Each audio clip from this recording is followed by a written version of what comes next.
There's a band of, I don't know, how many reckon there are over there, Charlotte? We're talking 80, 90, maybe 100 Altrincham fans away on the far side? Do you think it's that many? I think it is. I think a lot of them wear dark clothing, so they all merge into each other. I'm going to guess 100. Are we doing a predicting game here, are we? Well, I don't know if it's going to be announced. I think the attendance will just be announced at the half-time or early in the second half, and it'll just be a number.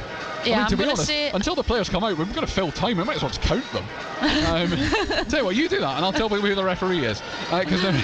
Because the referee this afternoon, who we still haven't seen yet, emerged from the tunnel, is Paul Marsden, who was here for the Ebbsfleet game and now does lead the two teams out. James Jones is actually the captain. He's taken over from Isaac Marriott as he comes back into the squad. But Gateshead are accompanied, each of the Gateshead players accompanied by a mascot as well this afternoon, as the referee and the two assistants leads the two squads out onto the pitch. It's a mild day, a lot milder than I thought it was going to be when we first set foot outside this morning, but it is very overcast. There is rain forecast. The floodlights are on already, Charlotte, but it's a pitch that suits Gateshead whether it's raining or not, frankly. Yeah, absolutely. And it's funny enough because I was thinking of the running track recently, and like sometimes when you play and the crowd's on top of you, that can sometimes add pressure. So the way that Gateshead play at the moment with the running track around, like it actually looks like it's allowing them to play with that a little bit more freedom. Yeah, it is, and it's a strange place. Well, we talk about this every time we do a commentary here, to be honest, but it's a strange place for opponents to come as well, because it's an athletics stadium. It holds 10,000 people. The fans are a long way from the pitch. It's a long way for a lot of clubs to travel as well. So everything is set up for Gateshead to make this a fortress, because it can be uncomfortable for other teams. Absolutely, and I mean the type of atmosphere that we bring every game is phenomenal. The crowd really get behind the boys, and for me, I love it. I love sitting back here and having a really good view. I would love to know what it feels like on the pitch with the track around. Yes, I mean it is. In fairness, it's a perfect commentary position. We're about 7-8 rows from the front, but directly in line with the halfway line as well. It is a pretty much perfect commentary position. The teams are now more or less ready. The referee is still doing a warm-up away on the far side. The referee, as I mentioned, is Paul Marsden. His two assistants are Scott Taylor and Matt Archibald, and the fourth official, who's just having a word with both dugouts at the moment, is Scott Henry. This is two teams in form, as the two captains are with the referee in the centre. Gateshead have won 4 of the last 5. Altrincham have won their last 4 in a row. Gateshead are the joint highest goal scorers in the division. Altrincham have scored 13 in their last 5. There's only a point and 1 point and a couple of positions between them, but effectively just 1 point in the National League table. It is 4th against 6th as Greg Ollie and James Jones, the two captains, shake hands with our referee. And Altrincham on our left-hand side, who are wearing their red tops, black shorts, red socks, go into a huddle. Gateshead are pretty much set in their formation already and are set to go as soon as the officiating team are ready as well. I think it's going to be an Altrincham kick-off because Dinanga and Ollie are either side of the centre circle, so it is Altrincham who are going to get us underway, and it is very much a back 3. I was curious about how many defenders they had in their lineup, Altrincham, so it is definitely Cooper Baines and James Jones who are their back 3. Now we are more or less set to get underway. A good 6 minutes over time, so the referee just makes sure that each team does have 11 players on the pitch, checks that the two goalkeepers are happy as well. Archie Mayer in that salmon pink away to our right hand side, and Ethan Ross away to our left in green. But I think everybody's just about ready. There we are. We finally get the game underway, and it's Altrincham who are in possession and immediately knock it long down the middle, but it's overhit and it'll be out for a goal kick to Gateshead. And it is therefore, if that is a back 3 for Altrincham, it's two sides that are set up almost identically to each other. They've done their homework and they've went to play to match Gateshead, haven't they? Yeah, they have. It appears so. It's a wide split back 3 at the moment for Altrincham, but that will close in as soon as the ball gets anywhere near them. The goal kick taken very short, and by very short I mean a couple of feet out of the 6-yard box, and Archie Mayer under no real pressure knocks it up towards Ollie, who tries to let it run towards Hunter on that far side. It doesn't reach him, but it's back at the feet of Robbie Tinkler in the centre of that defence. His ball forward is a little bit loose though, and Altrincham will pick it up through Lewis Baines on that left hand side. Alex Newby tries to cut inside. It's laid off by Con Clark. The clearance comes in but it's back in Altrincham possession again. They're straight across the 6-yard box. Good challenge inside the 6-yard box from Luke Hannant, and Altrincham have not taken advantage of an opportunity inside, I mean, a couple of yards right in front of Archie Mayer. That was more chaotic and panicky from Gateshead than it should have been. Yeah, they don't normally get that panicky in their own box. I thought they reacted well to defend there. It looked like a possible foul, if I'm honest, but maybe he just clipped the ball with the right time. He's got away, Luke Hannant, with a challenge from behind inside his own 6-yard box. He's just got round the feet of Con Clark enough to nick the ball away. And actually, in fairness to Altrincham, no claims, I don't think, of any foul from their side either. But Gateshead survived a little scare in the opening 90 seconds or so. The ball is back at the feet of Archie Mayer, who was very comfortable, I mean almost too comfortable with the ball at his feet earlier on, and then the ball out towards Ollie didn't reach him, and suddenly Altrincham were back on them again. Yeah, he's almost like an outfield player putting goal, isn't he? Yeah. He's very comfortable with his feet, and for being a young goalkeeper too, he actually plays with so much knowledge of the game. You can see that from the back. He's an interesting one because he's 22, so he's not as young as a lot of players that come on loan from Premier League clubs, or Championship in this case with Norwich, as Gateshead unusually goes straight down the middle, and it's swept up by Jake Cooper, who tries to find a teammate and can't. Amaluzor came short for it, but the ball went over the top of him. He's actually got Justin on the back of his shirt, has Justin Amaluzor. I'm going to be honest, Justin's a lot easier to say than Amaluzor, but I feel it's his surname. I'm going to use his surname. But anyway, the ball towards him was not particularly accurate. And it's strange to emphasise this so much. Archie Mayer has touched the ball more than anybody else in the opening couple of minutes, but he's just sort of standing and waiting, and there's not a huge amount of movement in front of him. Yeah, and I mean, the back three actually do that quite a lot with Gateshead. They sort of wait for a little bit of movement from the opposition to find the pass forward. However, Altrincham have clearly done their homework because they're not even moving. No, there was no movement whatsoever, and that's, I mean, Archie Mayer's genuinely had the ball at his feet a couple of times now for 20-30 seconds at a time. It's exactly the same that's happening again on the edge of his own penalty area, looking for a bit of movement in front of him. There isn't very much. He goes long. Dinanga does control that one as best he can this time, but he's beaten to it on the touchline by Eddie Jones on that far side. And I don't want to say they're short of ideas after 4 minutes, but that Altrincham are not making life easy for Gateshead in possession. And they try and work the ball down that right hand touchline, but it's cleared by Altrincham up towards Con Clark. Controls it, lays it off, and despite the chasing of Ollie, they keep possession. Altrincham, it's back at the feet of Ethan Ross, who left-footed curls it up towards the halfway line. Francis tried to play a first-time pass as Everton take the lead at home to Bournemouth in the Premier League. First goal of the 3 o'clock kickoffs in the Premier League this afternoon, but Gateshead have won the ball back on the edge of the centre circle and lay it off to Joe Grayson, who wants someone to come short for him. Hannant does eventually lay it off to Booty, who tried to flick it round the corner. He did that successfully, but gave possession away in the process, and Amaluzor's now burst through the middle. Altrincham have got a man down, but they've also got an overlap through Marriott, whose effort is a foot over the crossbar. It's the best chance we've had so far, and Altrincham came very close, Charlotte. They did indeed, and it's interesting because what we were saying before about them waiting for a little bit of movement, Gateshead are lacking control of this game right now, and Altrincham are controlling it. Gateshead are waiting for them to react rather than reacting themselves. 4.5 minutes gone. We've got a stoppage in play, which I think is, technically a head injury. I think it's his neck more than anything else, Chris Con Clark, but he's back up on his feet anyway, and the referee had played on at the time, so that shot that came in from Altrincham has resulted in a goal kick, which is going to be taken very short again by Tinkler to the feet of Archie Mayer, pretty much on his own penalty spot, and Altrincham sort of creeping towards him but not really closing him down. But again, they force him to go long up towards Dinanga, who controls it, falls in the process, wants a foul, doesn't get it, and Altrincham are picking the ball up comfortably back to Ross, who does go long down this right hand side, but Amaluzor's not going to get anywhere near that, and Joe Grayson can watch it go out of play. Gateshead need to find a solution, because going long to Dinanga is not it. I was just about to say, it looks like both teams are trying to problem solve and find their way into the game at the moment. It is very early on, and this is the Gateshead that we know now. They've got the ball in the box, working it. Yeah, Mayer finds a couple of teammates, gets it back from them again, goes very short, it's loose by Boothie, and Richardson's got a bit of sprint on to keep that ball in play down by his own right-hand corner flag. He does, in fairness to Archie May, he gets involved in the pass and move and comes back and gets the ball off him again, but that clearance has gone out for a throw-in on the far side. And in terms of possession, Altrincham have looked a little bit more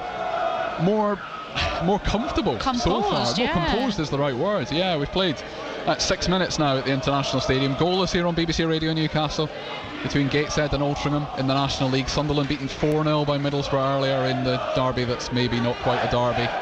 It's definitely not going to be called a derby now, because nobody of a Sunderland persuasion wants to chalk that down as a 4-0 derby defeat at home.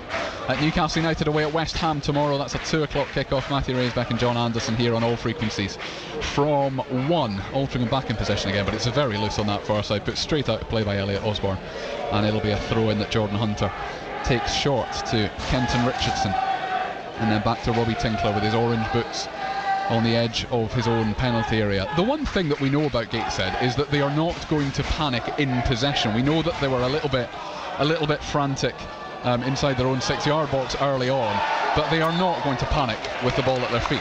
No, not at all. That's why it was so surprising the way that they were just kicking it long and Archie's clearance going out there, because that isn't like Gateshead. So it makes you think what sort of things is going on in their head to problem solve to then relax. Marcus Denanga has won Gateshead a free kick, and it's their first opportunity to put at least 2, probably, well, not all 3 of the centre halves. Kenton Richardson, who might just be the tallest of the lot, stays back in the centre circle, but this free kick is maybe 3 or 4 yards in from the left-hand touchline, probably about 30 yards from goal if you took it as a straight line, but it's not going to be a shot from Ed Francis. This will be a curled left footer as Gateshead line up in the D along the edge of the penalty area. Denanga already being held.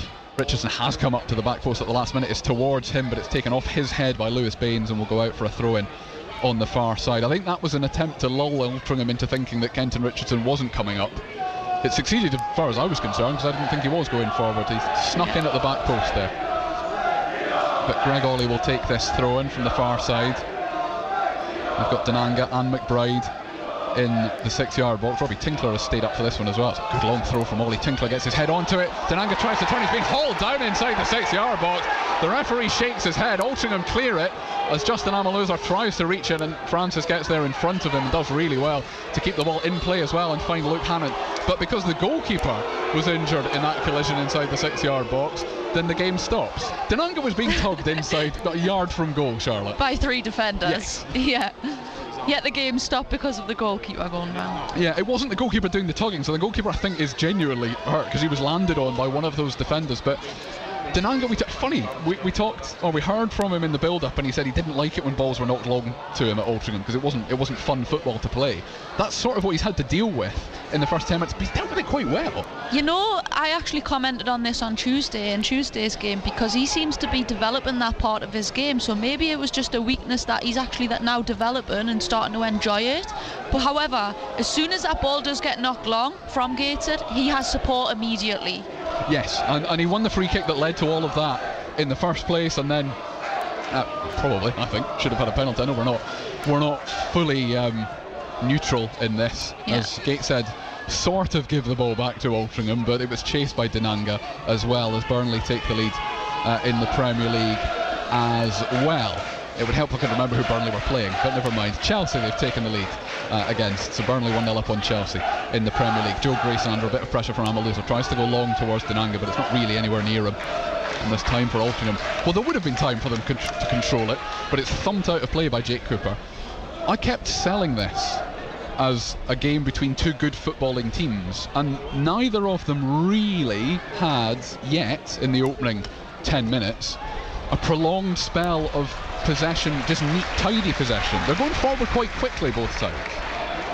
Yeah, they both seem very motivated for this game, I think, and it's sort of like having the right type of mindset for it. You've got to let the game flow, and if you're too motivated, it's like if you try too hard, it doesn't work. Yeah. Joe Grayson it is who has the ball on this left-hand side. Francis is under a lot of pressure immediately. His ball forward closed down by Colin Clark, and it'll be a throw-in for Gateshead, who haven't really had an effort on goal yet. They've been in the Altrincham penalty box, very close to a foul throw from Joe Grayson, but I think he's got away with it. Gets the ball back, knocks it long towards Denanga.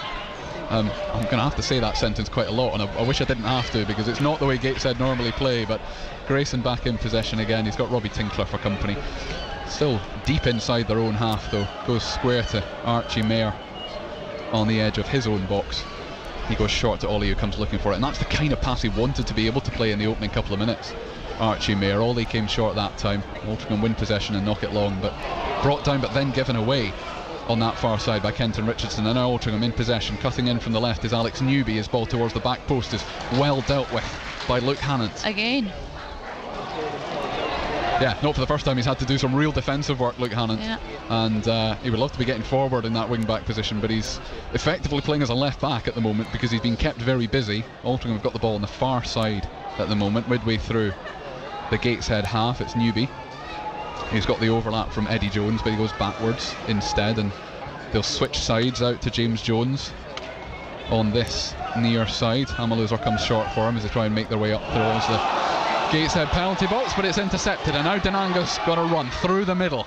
He was quicker than the support, but he's done really well to find space for himself.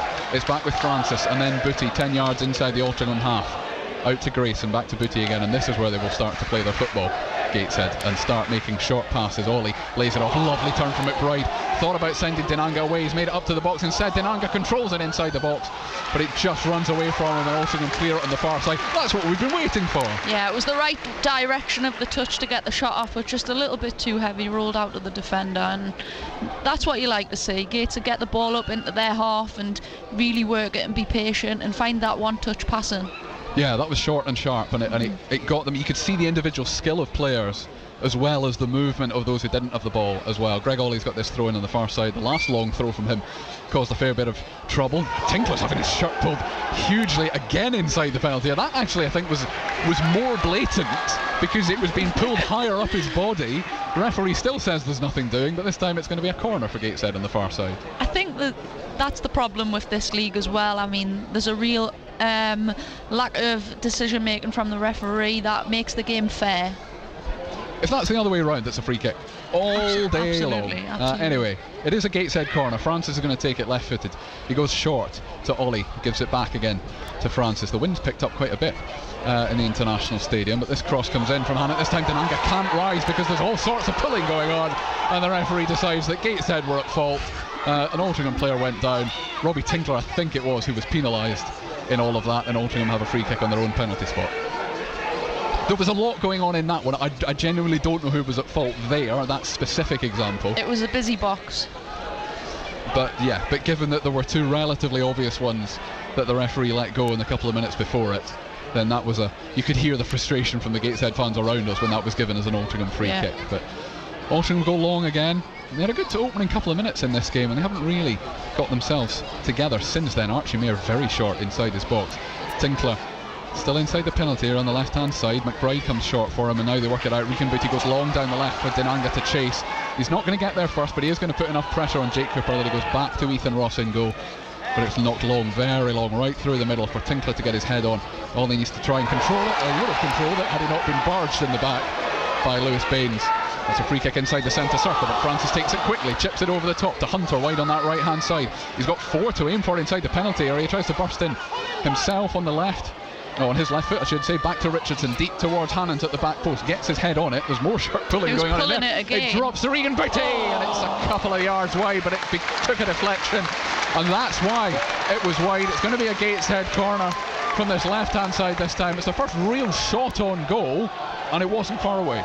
And it goes back to what Mike Williamson was saying about that emotional resilience, because you're going to have teams like how Bromley did. They got their upper hand by making silly little fouls like that, and the referee not giving the right decision making for Gateshead. It's about just letting it go and just carrying on and reacting to what's next. And in fairness to them, that is what they are doing. You're quite right, Charlotte. So Greg Ollie will take this one as an in-swinging corner, right-footed from the left-hand side towards the penalty spot. good punch clear actually from Ethan Ross in amongst a number of bodies. Hannant will deliver it again, headed clear again by Altrincham. Now flicked round the corner, and there's a chance for an Altrincham break here because Con Clark has got the ball back from his teammate, tries to lob Archie Mayer from a good 35 yards. It's not the worst effort you've ever seen, but it wasn't troubling the goalkeeper, and that's a little bit of a waste of a decent breakaway opportunity for Altrincham. It is, and I mean his teammates who are busting a good to get forward with him, who are in acres of space too. I mean, it was a good idea. If it pulled off, none of his teammates would have had a problem with it. Yes, it's a good idea if it works. It's a terrible idea if it doesn't, and it was. It was 2 or 3 yards high and wide of Archie Mayer's goal, who was never really in any trouble from that one. 16 minutes gone at the International Stadium, goalless between Gateshead now and we Altrincham. feel like we're getting a game. Yeah, it's just picked up both sides. I mean, Altrincham I don't think have really found their feet in terms of passing football, but more pulling too. Yeah, it's happening a lot, and the more you know the referee's tolerance for it, the more you're going to do it and get away with it. And maybe that's up to Gateshead to just play the referee to an extent, as well as the game goes on. The ball on the edge of the Gateshead penalty area again. Francis, it comes short. Grayson strokes it up towards Denanga, but is beaten to it by Jake Cooper.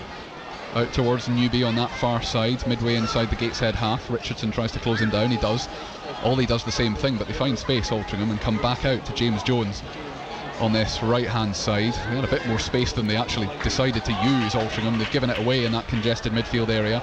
Ollie picks it up. Francis has got a bit of space inside the centre circle, knocks it back to Regan Booty again, who tries to find that through ball for Luke Hannant, who'd made the run on the left hand side. Ami Azor just takes too long, and that was not a foul by Regan Booty. There was a collision between the two of them, but the referee, Paul Morrison, and he did get the ball. He did get the ball too, but the referee's angle I don't think would have allowed him to see that. Altrincham in possession then from the free kick, just inside their own half. They're going back inside to Jake Cooper, and then with James Jones down this right hand side. He's got Banks on the overlap. Amaluzor comes short for it. Busted is not happy that one was given as a foul, but they'll have to get back to the feet again quickly, Gateshead, because it's taken quickly. Amaluzor on this right hand side, up towards the edge of the box, but back to Isaac Marriott. He's got a bit of space, 30 odd yards out, but in fairness to Gateshead, they've got 10 men behind the ball pretty quickly. All bar Denanga, and that through ball from James Jones was a miscommunication, and it trickles through to Archie Mayer, who immediately starts a Gateshead move through Ed Francis in the middle of midfield out towards Richardson, who has been unusually quiet today. I know he recently had a broken nose and it didn't seem to impact him on Tuesday, but yeah, he's been very tidy. He's touched the ball a lot, but he's just moved it on rather than making any incisive pass of his own so far. Ollie tries to find the run of Conor McBride, left hand side of the penalty box, finds space for the effort, but it's straight down the throat of Ethan Ross. He's entitled to have a go at that one, not just because of the space he had, but because he scored twice on Tuesday night. Yeah, that confidence is obviously breathed through, and looks like he's hungry for a goal again. We are 18 and a half minutes through the first half at the International Stadium. Gateshead 0, Altrincham 0. A reminder earlier, you might not want reminded if you're a Sunderland fan, but Middlesbrough won 4-0 at the Stadium of Light live here on BBC Radio Newcastle. You can hear the post-match interviews from that one. I suspect you'll hear a little bit of them at half-time in this game, but you'll certainly hear them when the game finishes, because we are on right the way through until 6 o'clock. Tomorrow, Newcastle United are at West Ham. That one is a 2 o'clock kick-off in the Premier League. And Matthew Raisbeck and John Anderson will be live from 1 o'clock. It's also the final group stage match for the Newcastle Falcons in the Premiership Rugby Cup. They're at home to Caldy. They might as well go for it. They might as well go for a bonus point win. It's unlikely to be enough to seal qualification for the knockout stages. But Dean Gray and Tamara Taylor will bring you live commentary of that one. Kicks off at 2:15, and you can listen on the BBC Sport website and the BBC Sport app. Altrincham here at the International Stadium are in possession, but under a bit of pressure inside their own half. Alex Newby's come all the way back to the edge of his box, but in fairness to him, it's a lovely turn away on that far side, and now Gateshead are forced into a challenge on the halfway line, but it was a good one from Grayson. Ollie tries to win the header, he does, knocks it down to Denanga, who turns, and Regan Booty's come up and has a left-footed effort that's 4 or 5 yards over the crossbar, but again the space just opened up for him nicely, and it's a sign of confidence. Absolutely, and I mean, it just makes you think, what their decision making slightly different today, because usually they'd have a slow build up. Luke Hannant would get up and support, and yeah, Altrincham really have forced them to think about different solutions to try and score. Yeah, there was a little bit of criticism from the Gateshead support in the opening 2 or 3 games, and it wasn't any longer than that, but the opening 2 or 3 games that they were just overplaying, that there were lots of passes and they weren't going anywhere. This is sort of the opposite. You almost want a few more passes just to wait for the opportunities to come rather than try and force them. Yeah, and it's funny how we were talking about that long ball up to Didanga there, because we draw them out, you play it long, it actually forces them to drop back, and then the next time you are allowed to play. So it's finding that balance of going and being patient. A battle inside the centre circle. There was a foul on an Altrincham player, but the referee is letting this one go, so they're still inside their own half on this near side, with James Jones back in the team and back with the captain's armband as well, but they spread it out to that wide to that left hand side, the far side as we look at it. A good bit of pressure from Ollie, and Dinanga force it back to Ethan Ross. Marriott comes short for it, turns under pressure from Booty, finds Con Clark as well, he knocks it around the corner. Now Altrincham have got 4-on-4 here. On that far side it's Alex Newby cutting in on his right foot, got 2 or 3 in front of him, lays it off to Marriott, it's just slightly overhit, wide on the right hand side, he's forced to turn back again, got Jones for company, goes short into Elliot Osborne, round the corner to Marriott, up to Amaluzor with his back to goal, but now inside the penalty box, tries to force the ball through, he does. Newby, space inside the box, lays it off to Con Clark on the edge, has a shot, it's deflected, and Greg Ollie should complete this clearance, but he's got time to turn it into a break for Gateshead, because Jordan Hunter's up on that far right hand side, lays it off to Ollie again now inside the box, and that was neither really a shot nor a cross from Greg Ollie, and it's comfortably dealt with by Ethan Ross. I was about to say I wasn't sure which one he was going for there, but maybe the lack of decision making from him, partly because he made such a fast run forward. We are halfway through the first half, 22 minutes gone here at the International Stadium. Manchester United have taken the lead in the Premier League as well against Brentford. Brentford have taken the lead against Manchester United, and I think Conor McBride might be in a little bit of trouble here, because that was a very, very hefty challenge. The referee is pushing away all the Altrincham players. Studs up too. It didn't look good. He did get the ball, there was contact with the ball. There is a conversation now between the referee and the fourth official as well. You can see them looking at each other and holding their earpieces. I just fear that the colour of this card for Conor McBride is going to be red. And you're looking at Mike Williamson and Busted there, and they're not exactly giving a reaction, because maybe they even know. The referee is checking on the Altrincham players' status first. In fairness to the referee, he's not overreacted. He's let everything settle down. A few players squared up to each other. He's got a yellow card in his hand, and from where we looked at it, Conor McBride is very lucky. The Gateshead fans can boo all they like. They're lucky that's yellow. Yeah, absolutely. You can't complain. It was slightly reckless. So a yellow card for Conor McBride. It was a challenge in a pretty nothing part of the pitch as well. The free kick, when it's eventually taken, will be 10 yards inside Altringham's own half in the middle of the pitch, but Conor McBride is given the first yellow card of the afternoon. There have been many reasons, in my opinion, to quite justifiably boo the referee in the opening part of this game. I'm not sure that's one of them. No, he got that right. Anyway, Alex Newby is back on his feet again, and Altrincham will take this free kick. Jake Cooper wants help, and he's going to have to, in the end, play it back to Ethan Ross, his goalkeeper, behind him on the edge of the box, and Altrincham will start again. And it just broke the play up, that, because it had been good end-to-end football for about 5 minutes, and then that challenge from Conor McBride and the ensuing delays just slowed things down a little bit again. We've got Altrincham in possession on the far side on the halfway line. Eddie Jones tries to carry it over the halfway line, but he's forced to turn back, but he then makes the overlapping run down that left hand side, but the long ball towards him is overhit. Archie Mair will keep it in play. It's one of them though, when you are playing and it is so end to end and it's quite hectic, everyone sort of becomes on different wavelengths, and it's one of them where you need something to happen to actually calm it down and everyone get on the same page and gain that control back of the game. Collective control. It's another one of those examples where Archie Mair's in possession and nobody is that worried about taking the ball off him, but he has now picked it up on the edge of his own box and he drops it back at his own feet again, and long we go down the middle to Dinanga, who will do battle, but it's actually the foot of Jake Cooper that gets that ball clear this time, but only as far as Hunter cuts inside from the right hand side, but goes back out again, does well actually to find himself a bit of space and Kenton Richardson goes square across the centre circle to Grayson, short to Booty, back to Grayson again, under a bit of pressure from Amaluzor. Aims, I'm not sure he did aim for Denanga, but it got there, and a bit of confusion, and it nearly broke the way of Conor McBride. But Altringham's long ball is straight onto the head of Kenton Richardson. Hunter's rather just knocked that one up in the air on the halfway line. Richardson was late with that challenge in the air, and it is a free kick that's given pretty much on the halfway line. I'm very conscious that I made a muck of most of the Premier League scores as they were being updated in my year, so just to let you know, Burnley are 1-0 up on Chelsea, Everton are 1-0 up on Bournemouth, and Brentford are leading 1-0 at Old Trafford against Manchester United. Those games all a good 5 minutes ahead of us. We were about 5 minutes late in starting, so we played almost 26 minutes at the International Stadium. Goalless here between Gateshead and Altrincham, Colin White and Charlotte Potts. Now that is another late challenge from Justin Amaluzor, and if the first one had been a red, the second one would have been a red, but because the first one was a yellow, I think this one will be a yellow too.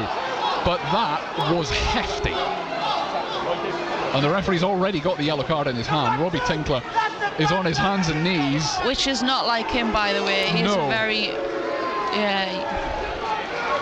it is a yellow card for Justin Amaluzor, and that actually was very similar in that I do think he made contact with the ball, but it was such a forceful challenge that the referee is always going to punish you, and the way you go in is it's always going to be excessive force, and you run the risk of a red card. Both of those challenges could have been red. Absolutely, it's about making the game fair and players able to actually play, and right now these decisions from him, I think that could have been a red.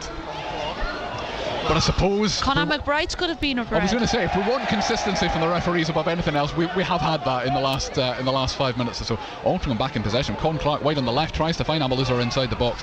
It's cleared by Gateshead, but neatly cleared, and Ollie finds and plays the 1-2, and then gets round the corner and is brought down. And that's a card too. Well, it should be a card. The threshold is lower. Yes, it is. It's another yellow card. The second one for Altrincham, and I think that was Eddie Jones on the far side who was given that yellow card. So it's 3 yellow cards in the space of 5 or 6 minutes in this game. And it goes back to what we were saying about Altrincham are trying to get emotional reactions from Gateshead here. It was a cynical one, that one. It wasn't a particularly forceful challenge. We just made sure that Greg Ollie was not getting any further down that right-hand touchline. Ollie in the ball tries to send Hannington behind. It's a good challenge actually from Lewis Banks, who was forced to knock it out for a throw-in on this near side. But I don't know if that little change in tempo has helped Gateshead or not, because they were quite comfortable with the ball at their feet, but actually, yeah, everybody's just a little bit more pumped. Yeah, absolutely. I think the referee getting the cards out, it sort of made Gateshead turn up their focus and attempt on goal. Ball bobbles about inside the box. Gateshead trying to create another opportunity. Tinkler couldn't really get a shot on goal. Altrincham do finally clear. It was borderline obstruction, but I don't think it was obstruction from the Altrincham player inside his own penalty box, and he's somehow had a free kick given in his favour, and the referee is, I think, taking the easy option a couple of times inside the Altrincham penalty box. Yeah. A soft free kick, and the ball was actually cleared by Altrincham, so they're going to have to go all the way back inside the box, and Ethan Ross will take his time over this one. Given that it's goalless, and given that Altrincham are away from home, probably be quite satisfied so far, wouldn't they? Yeah, absolutely. I think if you were Altrincham and you know that you're putting Gateshead off playing their usual football, which has been, they've been performing exceptionally well and commented on being a promotion side, they've put them off their game. Yeah, I can't help feeling that both sides have put each other off their game to an extent so far, and it is still goalless, and both sides have had probably one very good opportunity. I think in terms of getting closest to a shot on target, it's been pretty even. A very obvious push in the back on Ed Francis that the referee has shaken his head on and decided to let go. I didn't get time to mention the referee. We don't always like to talk too much about the referees, but I didn't get time to mention in the build-up that there was an incident with Halifax and this referee Paul Marsden a few weeks ago where Luke Summerfield was sent off, and the referee, he sort of put his arm up to signal a free kick, and he accidentally caught Luke Summerfield in the face. Summerfield thought that it was an opposition player, so he sort of lashed out a little bit at him, but didn't really hit him, and Luke Summerfield was sent off, and the referee was not very popular among Halifax fans that day. That was only 3 or 4 weeks ago, but Altrincham are back in possession, have made it all the way up to the Gateshead box. It's headed clear, the shot comes in, completely mishit by Con Clark, and it's probably just as well. They're still in possession though, Alty. Edge of the box is very, very congested. The shot that comes in from Lewis Banks is deflected out for a corner, and again just a little lack of composure inside the box from Gateshead. Lack of composure all over the pitch, yeah. Isn't there, really? It's not the best of footballing games to watch, let's be honest. A lot of emotion in the crowd though. They seem to be entertained by it. Yeah, entertained / frustrated at the moment. Altrincham will have their first corner of the game. We've played just over half an hour, still goalless. It's going to be a left-footed in-swinger from Eddie Jones, who's come across from left wing-back to take this one from the right-hand side. He's got Newby short for him, but I don't think he's going to use him. They've got one in the 6-yard box, 4 others in the box. The header comes in from Cooper. That came off a Gateshead head. Even from here I could have told you it came off a Gateshead head, but the referee has given that one as a goal kick, and Charlotte does her best not to put her head in her hands. The referee's just coming across to have a word with the 4th official here. And I just wonder, I may be wrong, I just wonder if there's been a little bit of dissent from one or both of the managers. Yeah, it is. It's Phil Parkinson, the Altrincham manager. Oh no, both managers. Mike Williamson called across as well. And so the referee just having a word with them both. And the 4th official in attendance as well, Scott Henry. I suspect that it's the 4th official who's been getting it in the ear from the 2 managers, and he said, oh, there is a card coming out here, I think. Or are they just consulting on something? The referee's got his yellow card out in his hand and is having a long conversation now with Scott Henry. He's dismissed the 2 managers back to their dugouts. There's a little bit of a break in play here. Oh, I think there's going to be a change of referee. There is going to be a change of referee here, because Scott Henry has taken his tracksuit top off. That will explain the long conversation that he had with the 2 managers. Nothing to do with dissent, so I take all of that back. And it just makes you wonder, that comment that you've just made about his recent experience at Halifax. Yeah, I'm intrigued by this. There's no obvious sign of injury from Scott Henry, and I know there's multiple reasons why you might have to switch out, and I'm not going to sit here and start speculating about what it might be, given that we don't know what it is. If he'd pulled his hamstring, it would have been clear he'd pulled his hamstring. Yeah. But there's going to be a little delay in play here as Scott Henry just gets himself ready, gets all the notebooks and everything, because obviously the match has started, so all the notes that the 1st official has taken have to be transferred over to the 2nd, and he puts the spray in his pocket and all this sort of thing. Scott Henry is now putting on the tracks. Our original referee Paul Marsden is now putting on the tracksuit top, which would suggest to me that he is going to remain as 4th official on the touchline. We'll find out in a moment. It's all a little bit strange, this, Charlotte. I've never seen this before in a football game at all. No, Everton take a 2-0 lead over Bournemouth in the Premier League. Yeah, I mean, referees but you have to change a referee during a game sometimes. If they get injured, if they get hit with a ball in the face, whatever it might be. But it's very unclear the reasons for this one. And you have to think also, though, referees are human too, and the type of game that it is, it's a high emotional game. If he's had an experience like this before from players, I'm always very respectful to the referee, because they have a lot of pressure too. If you allow them to relieve them of that pressure, it allows them to make the right decisions, and at the moment he hasn't been making the right decisions on the field. So is it the right decision for him to relieve himself off? Yeah, I would be very surprised. I take everything you've said on board, and it would be a perfectly valid explanation.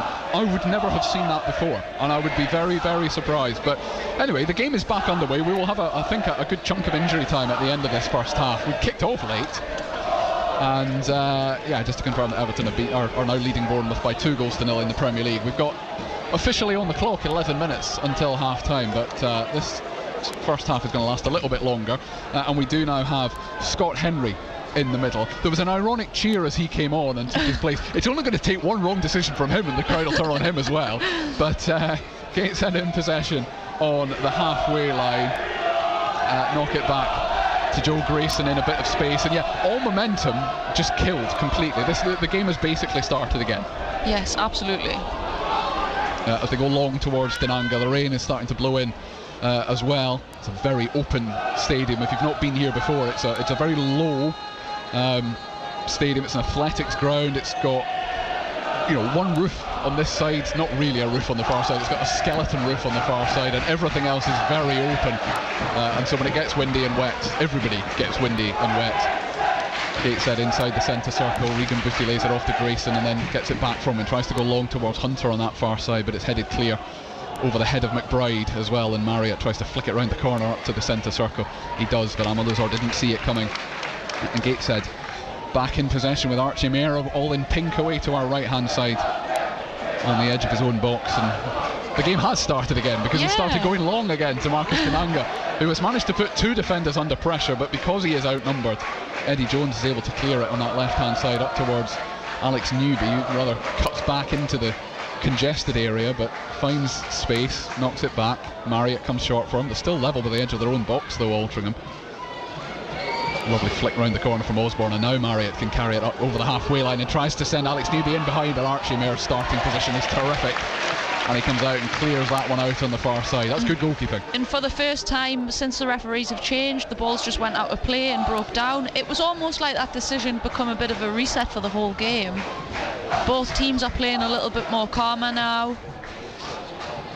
Yeah, the referee very much the focus of attention in the absence of that many good chances in the first half. Then a few refereeing decisions, a couple of challenges that were given yellow cards that could have been reds, and then of course the change in referee that we had a couple of minutes ago. Scott Henry, the new referee, has just given his first free kick since coming on, and it's an Altrincham one, 10 yards or so inside the Gateshead half, so Gateshead will have everybody behind the ball with the exception of Marcus Dinanga, and they set that line, that defensive line is about 25 yards from their own goal. Altrincham knock it long towards the far post. Banks does actually get his head on it, but it had no pressure at all as Chelsea equalise at Turf Moor. Burnley 1, Chelsea 1. Greg Ollie over the halfway line, lovely stop-start to get himself away from Osborne. He tries a pass with the outside of his right foot. He actually gets the ball back again from the deflection. Francis up towards Ollie again, tries to get Hunter in behind on that far side. He does, keeps it in play inside the box, cuts it back. McBride can't quite find space for a shot. I don't think it was there to be hit. He tried to turn it onto his left foot, and it just gave Altrincham time to clear it on that far side. But Greg Ollie's starting to pull the strings. Absolutely. He has taken a couple of long throws himself in this first half, Ollie, but he leaves this one. And Gateshead will just work the ball from the far right hand side across to this near left hand side through Regan Booty. Hannant just has to take a step to his left hand side to keep that one in play, but he does, tries to find the overlapping run of Greg Ollie, who can only nick it out of play in front of Lewis Banks, and it'll be a throw into Altrincham level with the edge of their own box. 6.5 minutes to go until the end of the 45, but I think we might have 3 or 4 minutes, and yeah, just to confirm that our original referee Paul Marsden has now remained at the side of the pitch and is undertaking fourth official duties. We may or may not get an explanation at half-time as to why that change was made, because I don't think anybody's going to be able to speak to the referees themselves at half-time, and it's all rather strange. It may come back. I suppose the 2 managers will have been told of the reason, but if we do find out by hook or by crook, out of sheer curiosity more than anything else, we will let you know. A long ball down the left-hand side is won by Luke Hannant. Ollie tries to get onto the second one but can't quite, and so Altrincham down this right-hand side in front of the Gateshead dugout. Justin Amaluzor up against Joe Grayson. He's won a good bit of territory, tries to get right round the outside. He does, cuts it back. It's cut out though by Tinker on the edge of his own 6-yard box. Yeah, and Luke Hannant and Booty thump it clear between them up towards the halfway line, but it's nowhere near a Gateshead player, and Altrincham can try and start another move here. But Elliot Osborne's flick over the top is a bit loose. Lovely quick pass round the corner from Hannant, long towards Dinanga. Cleared by Altrincham, but only up to the halfway line. And now wide, left-hand side, Greg Ollie, the Gateshead captain, tries to find space for a right-footed shot. He can't, he finds McBride instead. Still wide on this left-hand side, back to Hannant. Level with the edge of the box now. Tries to go down the outside, gets the cross in, and it's flicked off the crossbar. That's a brilliant save from Ethan Ross, by the way. Ed Francis with a late run into the box, flicked it from the edge of the 6-yard box towards goal, and a magnificent save. The 2 of them shake hands on the edge of the 6-yard box as well. The closest we've come to a goal shot. That's nice to see. The goalkeeper even shaking his hand. That just goes to show how good of a move that was. Really unlucky for Ed Francis there. And he is delighted with himself, Ethan Ross, and so he should be, because at point blank range he stuck an arm up in the air and somehow managed to tip it onto the crossbar from Ed Francis. There's a battle on the edge of the penalty area, but the ball will run through to Ethan Ross, who takes it very quickly and goes long for Alex Newby, but he's gone, I think, a little bit too long, and it's going to trickle all the way through for a goal kick on the far side. But that was a really good move from Gateshead down their left, Hannant and Ollie and McBride, and they found Ed Francis with that late run into the box, and He's what, 2 inches away from it being the perfect finish. That's the Gateshead we know. Have scanning before they get the ball, knowing where each other is. Altrincham back on the attack again down their left-hand side as they try and find Amaluzor inside the box, but it's too long, and Archie Mayer can pick it up on the edge of his own 6-yard box. By far the best chance of this game. Ed Francis hitting the woodwork for Gateshead. Still goalless as we enter the final 5 minutes of the opening 45, but as I keep saying, that swap in referees and a couple of stoppages for injuries and bookings means I think we might get a good 2 or 3 minutes of injury time at the end of this first period. Long from Archie Mayer is in the general direction of Jordan Hunter. It is who does the chasing this time, but Altrincham deal with it fairly comfortably, and still inside their own half through Lewis Baines away on that far side, but it's just nicked off him, and Denanga, I thought, had got the ball, but Scott Henry decides that's a free kick, and Denanga's sort of more frustrated at himself, I think, than the decision, and it'll be a free kick for Altrincham midway inside their own half. Slightly concerning from Gateshead when they go along and lose it, because they react well to the need to press, but they've got no players backing them up. The defence really need to push up and support them with that. Dominic James will run you through the half-time scores in the Premier League and the Championship. At the break, Martix Denanga is a good 2 or 3 yards offside as that ball is played through on that far side. We've got a couple of minutes, 3.5 minutes still to play of the opening 45, but just to let you know the other games as far as our non-league teams are concerned. So we'll run through the National League first. Boreham Wood are 1-0 up. No, they're not, because I was about to read you all of Tuesday night's scores. That wouldn't have gone down particularly well, would it? Boreham Wood are actually losing 1-0 at home to Chesterfield, the league leaders. These are all pretty much half-times. Halifax leading at Ebbsfleet. Eastleigh and Hartlepool drawing 1 apiece at half-time as Altrincham's long ball is headed comfortably back into Archie Mayer's hands. Goalless between Kidderminster and Wealdstone. Rochdale lead 1-0 at Maidenhead. Oldham are 1-0 up on Dagenham and Redbridge. Oxford City, who have been beaten relatively heavily by both of these two sides that we're watching today in the past few weeks, are 1-0 up on AFC Fylde in the last minute of half-time. Solihull Moors and Aldershot is goalless. Southend lead at Woking, and York City are 1-0 up on Bromley. Dorking against Barnet is the 5:30 television game in the National League this afternoon. Jay Cooper has been given one job in this game, and that is to keep Denanga quiet and frustrated, and it's working, let me tell you. Yeah, for someone who we talked about so much in the build-up. I mean, they know him, that's the advantage. Jake Cooper's been here for long enough to have played about 2/3 of a season with Marcus Denanga at Altrincham, and they know how to mark him. But yeah, you're right, for someone we talked about so much in the build-up, whose goal scoring record this season has been absolutely brilliant, he's hardly had a sniff. Yeah, because they know where he's going all the time, and you can see him actually trying to get away from them. It's funny now though, because they've switched Jake Cooper into, has he now in centre midfield? He's certainly wide on this right-hand side for the moment. I think he's just ended up out of position. Yeah, he trots back into the middle of that defence again, as Jordan Hunter gets his head on the end of that clearance from Ethan Ross in the Altrincham goal, and Gateshead will try and end this first half in possession. Got 90 seconds to go, plus however many minutes of injury time we get. But they find that there is no space in front of them, Gateshead, and they're forced backwards, and back they go all the way to Archie Mayer on the edge of his own penalty box as we start to get a little bit of rain blowing towards us as well, and it's swirling. It's been a windy day, a very windy day in the northeast. That long ball from Archie Mayer is up towards Denanga again. Cooper controlled it well, and there was just a little push from Ed Francis that the referee has decided is, I think, a free kick to Altrincham. Greg Ollie's starting to get a little bit frustrated with that decision as well. Oh no, it's just for the collision. Yeah, so it's for the Ed Francis.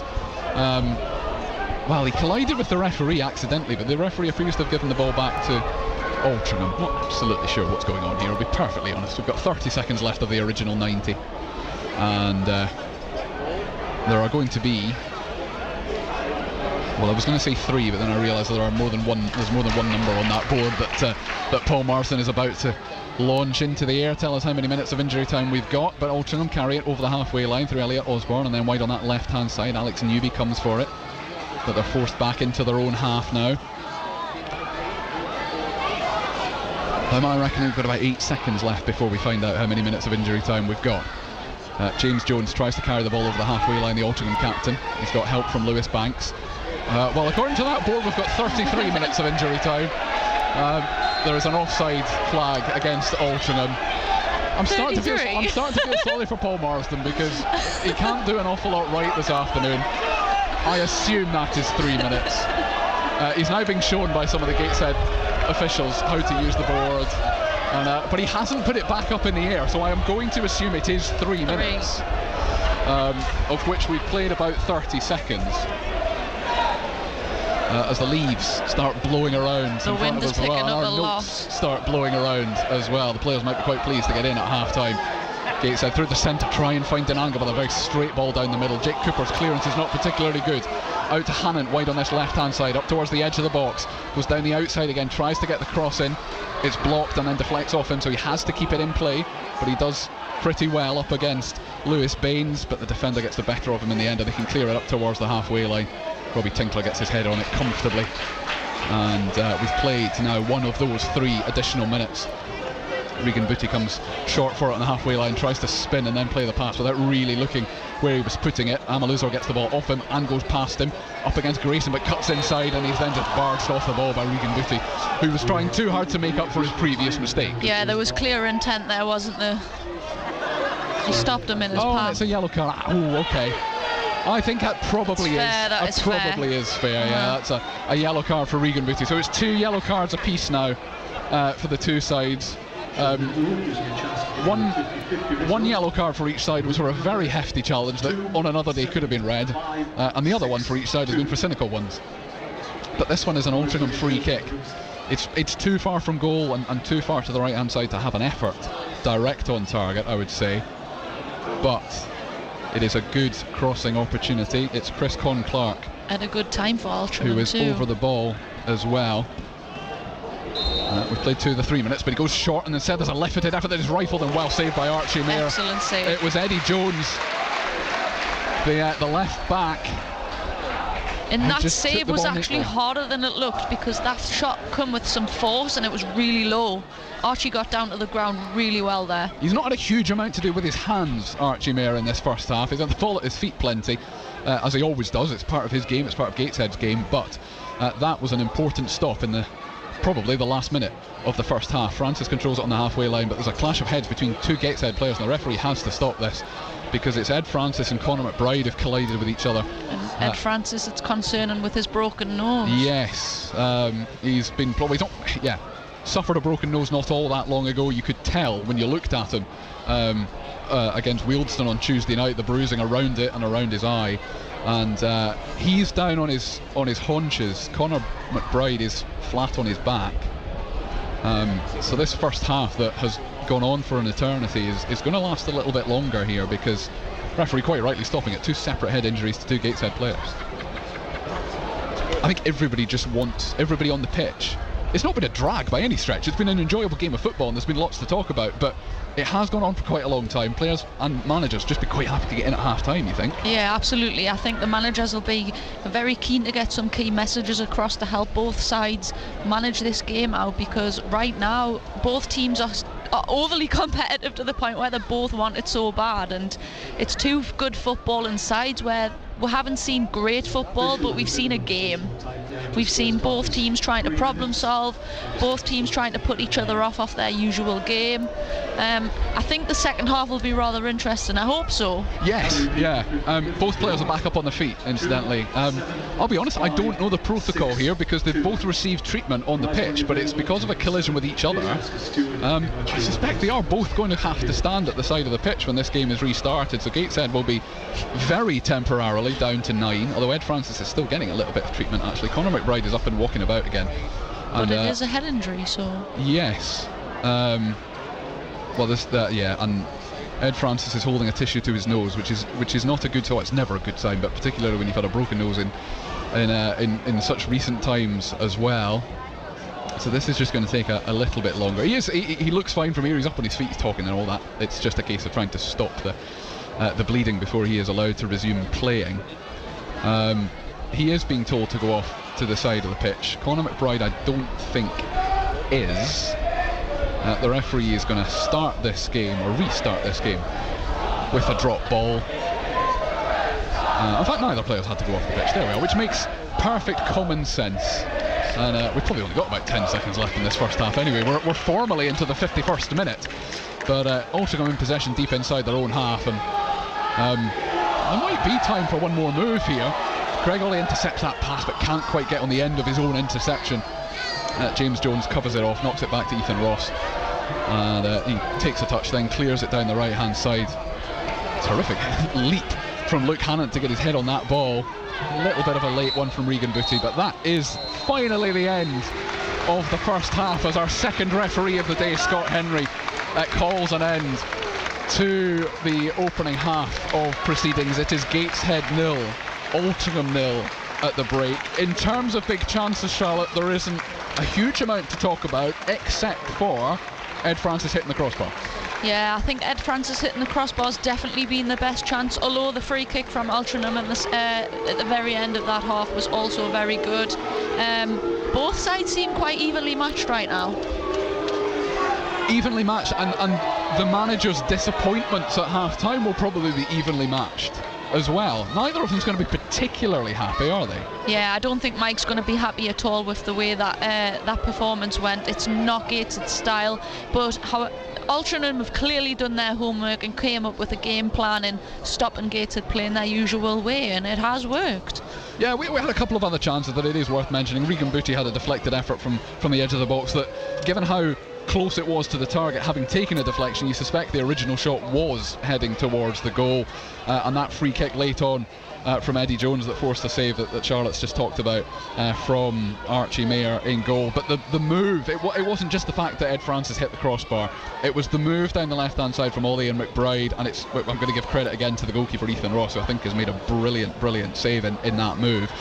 That 20-second spell is what we want more of in the second half. It's what all of the fans have seen Gateshead do throughout the whole game. We've seen Gateshead play this season with dominating possession and creating chance after chance after chance. By playing like that, we've only seen it in one spell in the whole half, which has been the first time this season, which is going to be understandable with how Mike Williamson looks frustrated. Of course he's going to be frustrated. He's seen his team not play his usual way, only in 20 seconds.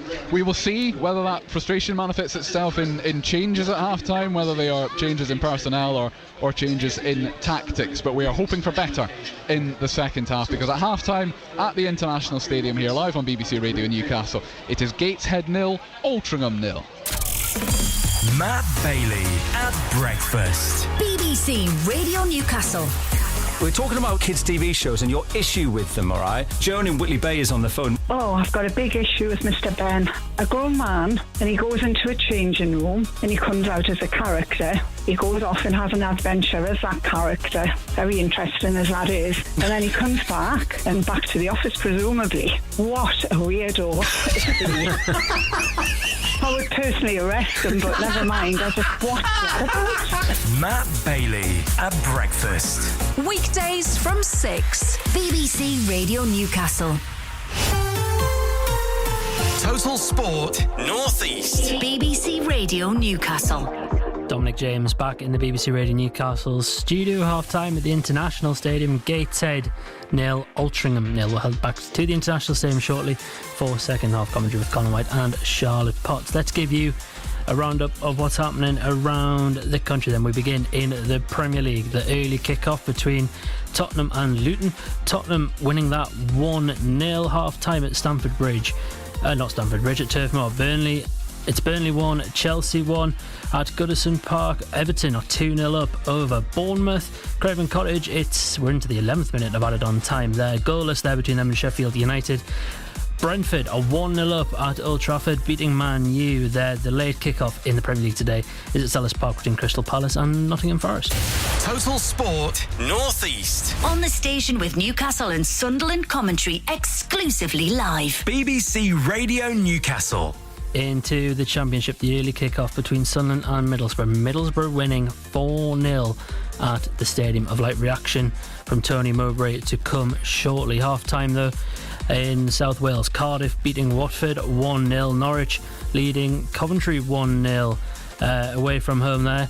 Ipswich are 3-1 up over Preston. It's 1-1 between Leeds and Bristol City. Leicester 1, Stoke 0. Millwall 1, Hull City 2, Plymouth 1, Swansea 0 there. Blackburn beat it, leading 2-0 over Queen's Park Rangers there. At Hillsborough, it's goalless between Sheffield Wednesday and Huddersfield Town. And the only other game in the Championship today is between Southampton and Rotherham. And Southampton are leading 1-0 at half-time. Total Sport North East. The Newcastle and Sunderland AFC podcast. On BBC Sounds. BBC Radio Newcastle. Into League One in the early kick-off between Oxford and Bristol Rovers. Oxford winning 2-1. 3 red cards in that match as well. To the 3 o'clock though, and it's Bolton 1, Carlisle United 1, Blackpool leading 1-0 at half-time over Charlton. It's Cheltenham 2, Cheltenham 1, Derby County 1. Exeter and Barnsley are goalless at half-time. Wickham are 3-0 up over Fleetwood. It's 1-1 between Leyton Orient and Reading. Goalless between Peterborough and Lincoln, as is Portsmouth, Port Vale, Shrewsbury Town and Northampton. And the only other game in League One today is Stevenage versus Wigan, and Stevenage are leading 1-0. Total Sport North East. BBC Radio Newcastle. Into League 2 then, and to the 3 o'clock kickoffs. So Accrington Stanley are leading Forest Green Rovers 1-0. Notts County 1-0 up away to Barrow. It's goalless between Bradford City and Swindon.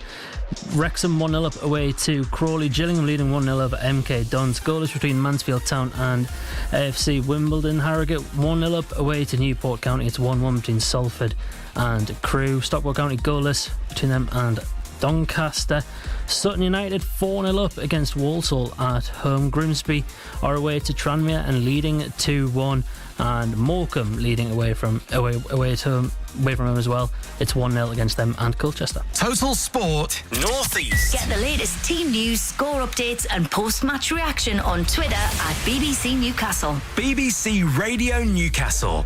Some big non-league games, as we already know. Gateshead 0, Altrincham 0. In National League North at half-time, it's Banbury United 0, Blythe Spartans 0, South Shields 0, Hereford 0. In the FA Trophy third qualifying round, it's not going well for Morpeth. It's Morpeth Town 1, FC United of Manchester 4. So plenty work to do for Morpeth in the second half there. In the Northern Premier League East Division last night, Newton Aycliffe beat Evans Town 1-0. But to today's games, and Ashington are goalless with Stockton at the break. Concert are goalless as well with Ossett United, as is Pontefract versus Dunstan. And in the Scottish Lowland League, Berwick Rangers are losing at home. East Kilbride 1-0 up there. Total Sport North East. BBC Radio Newcastle.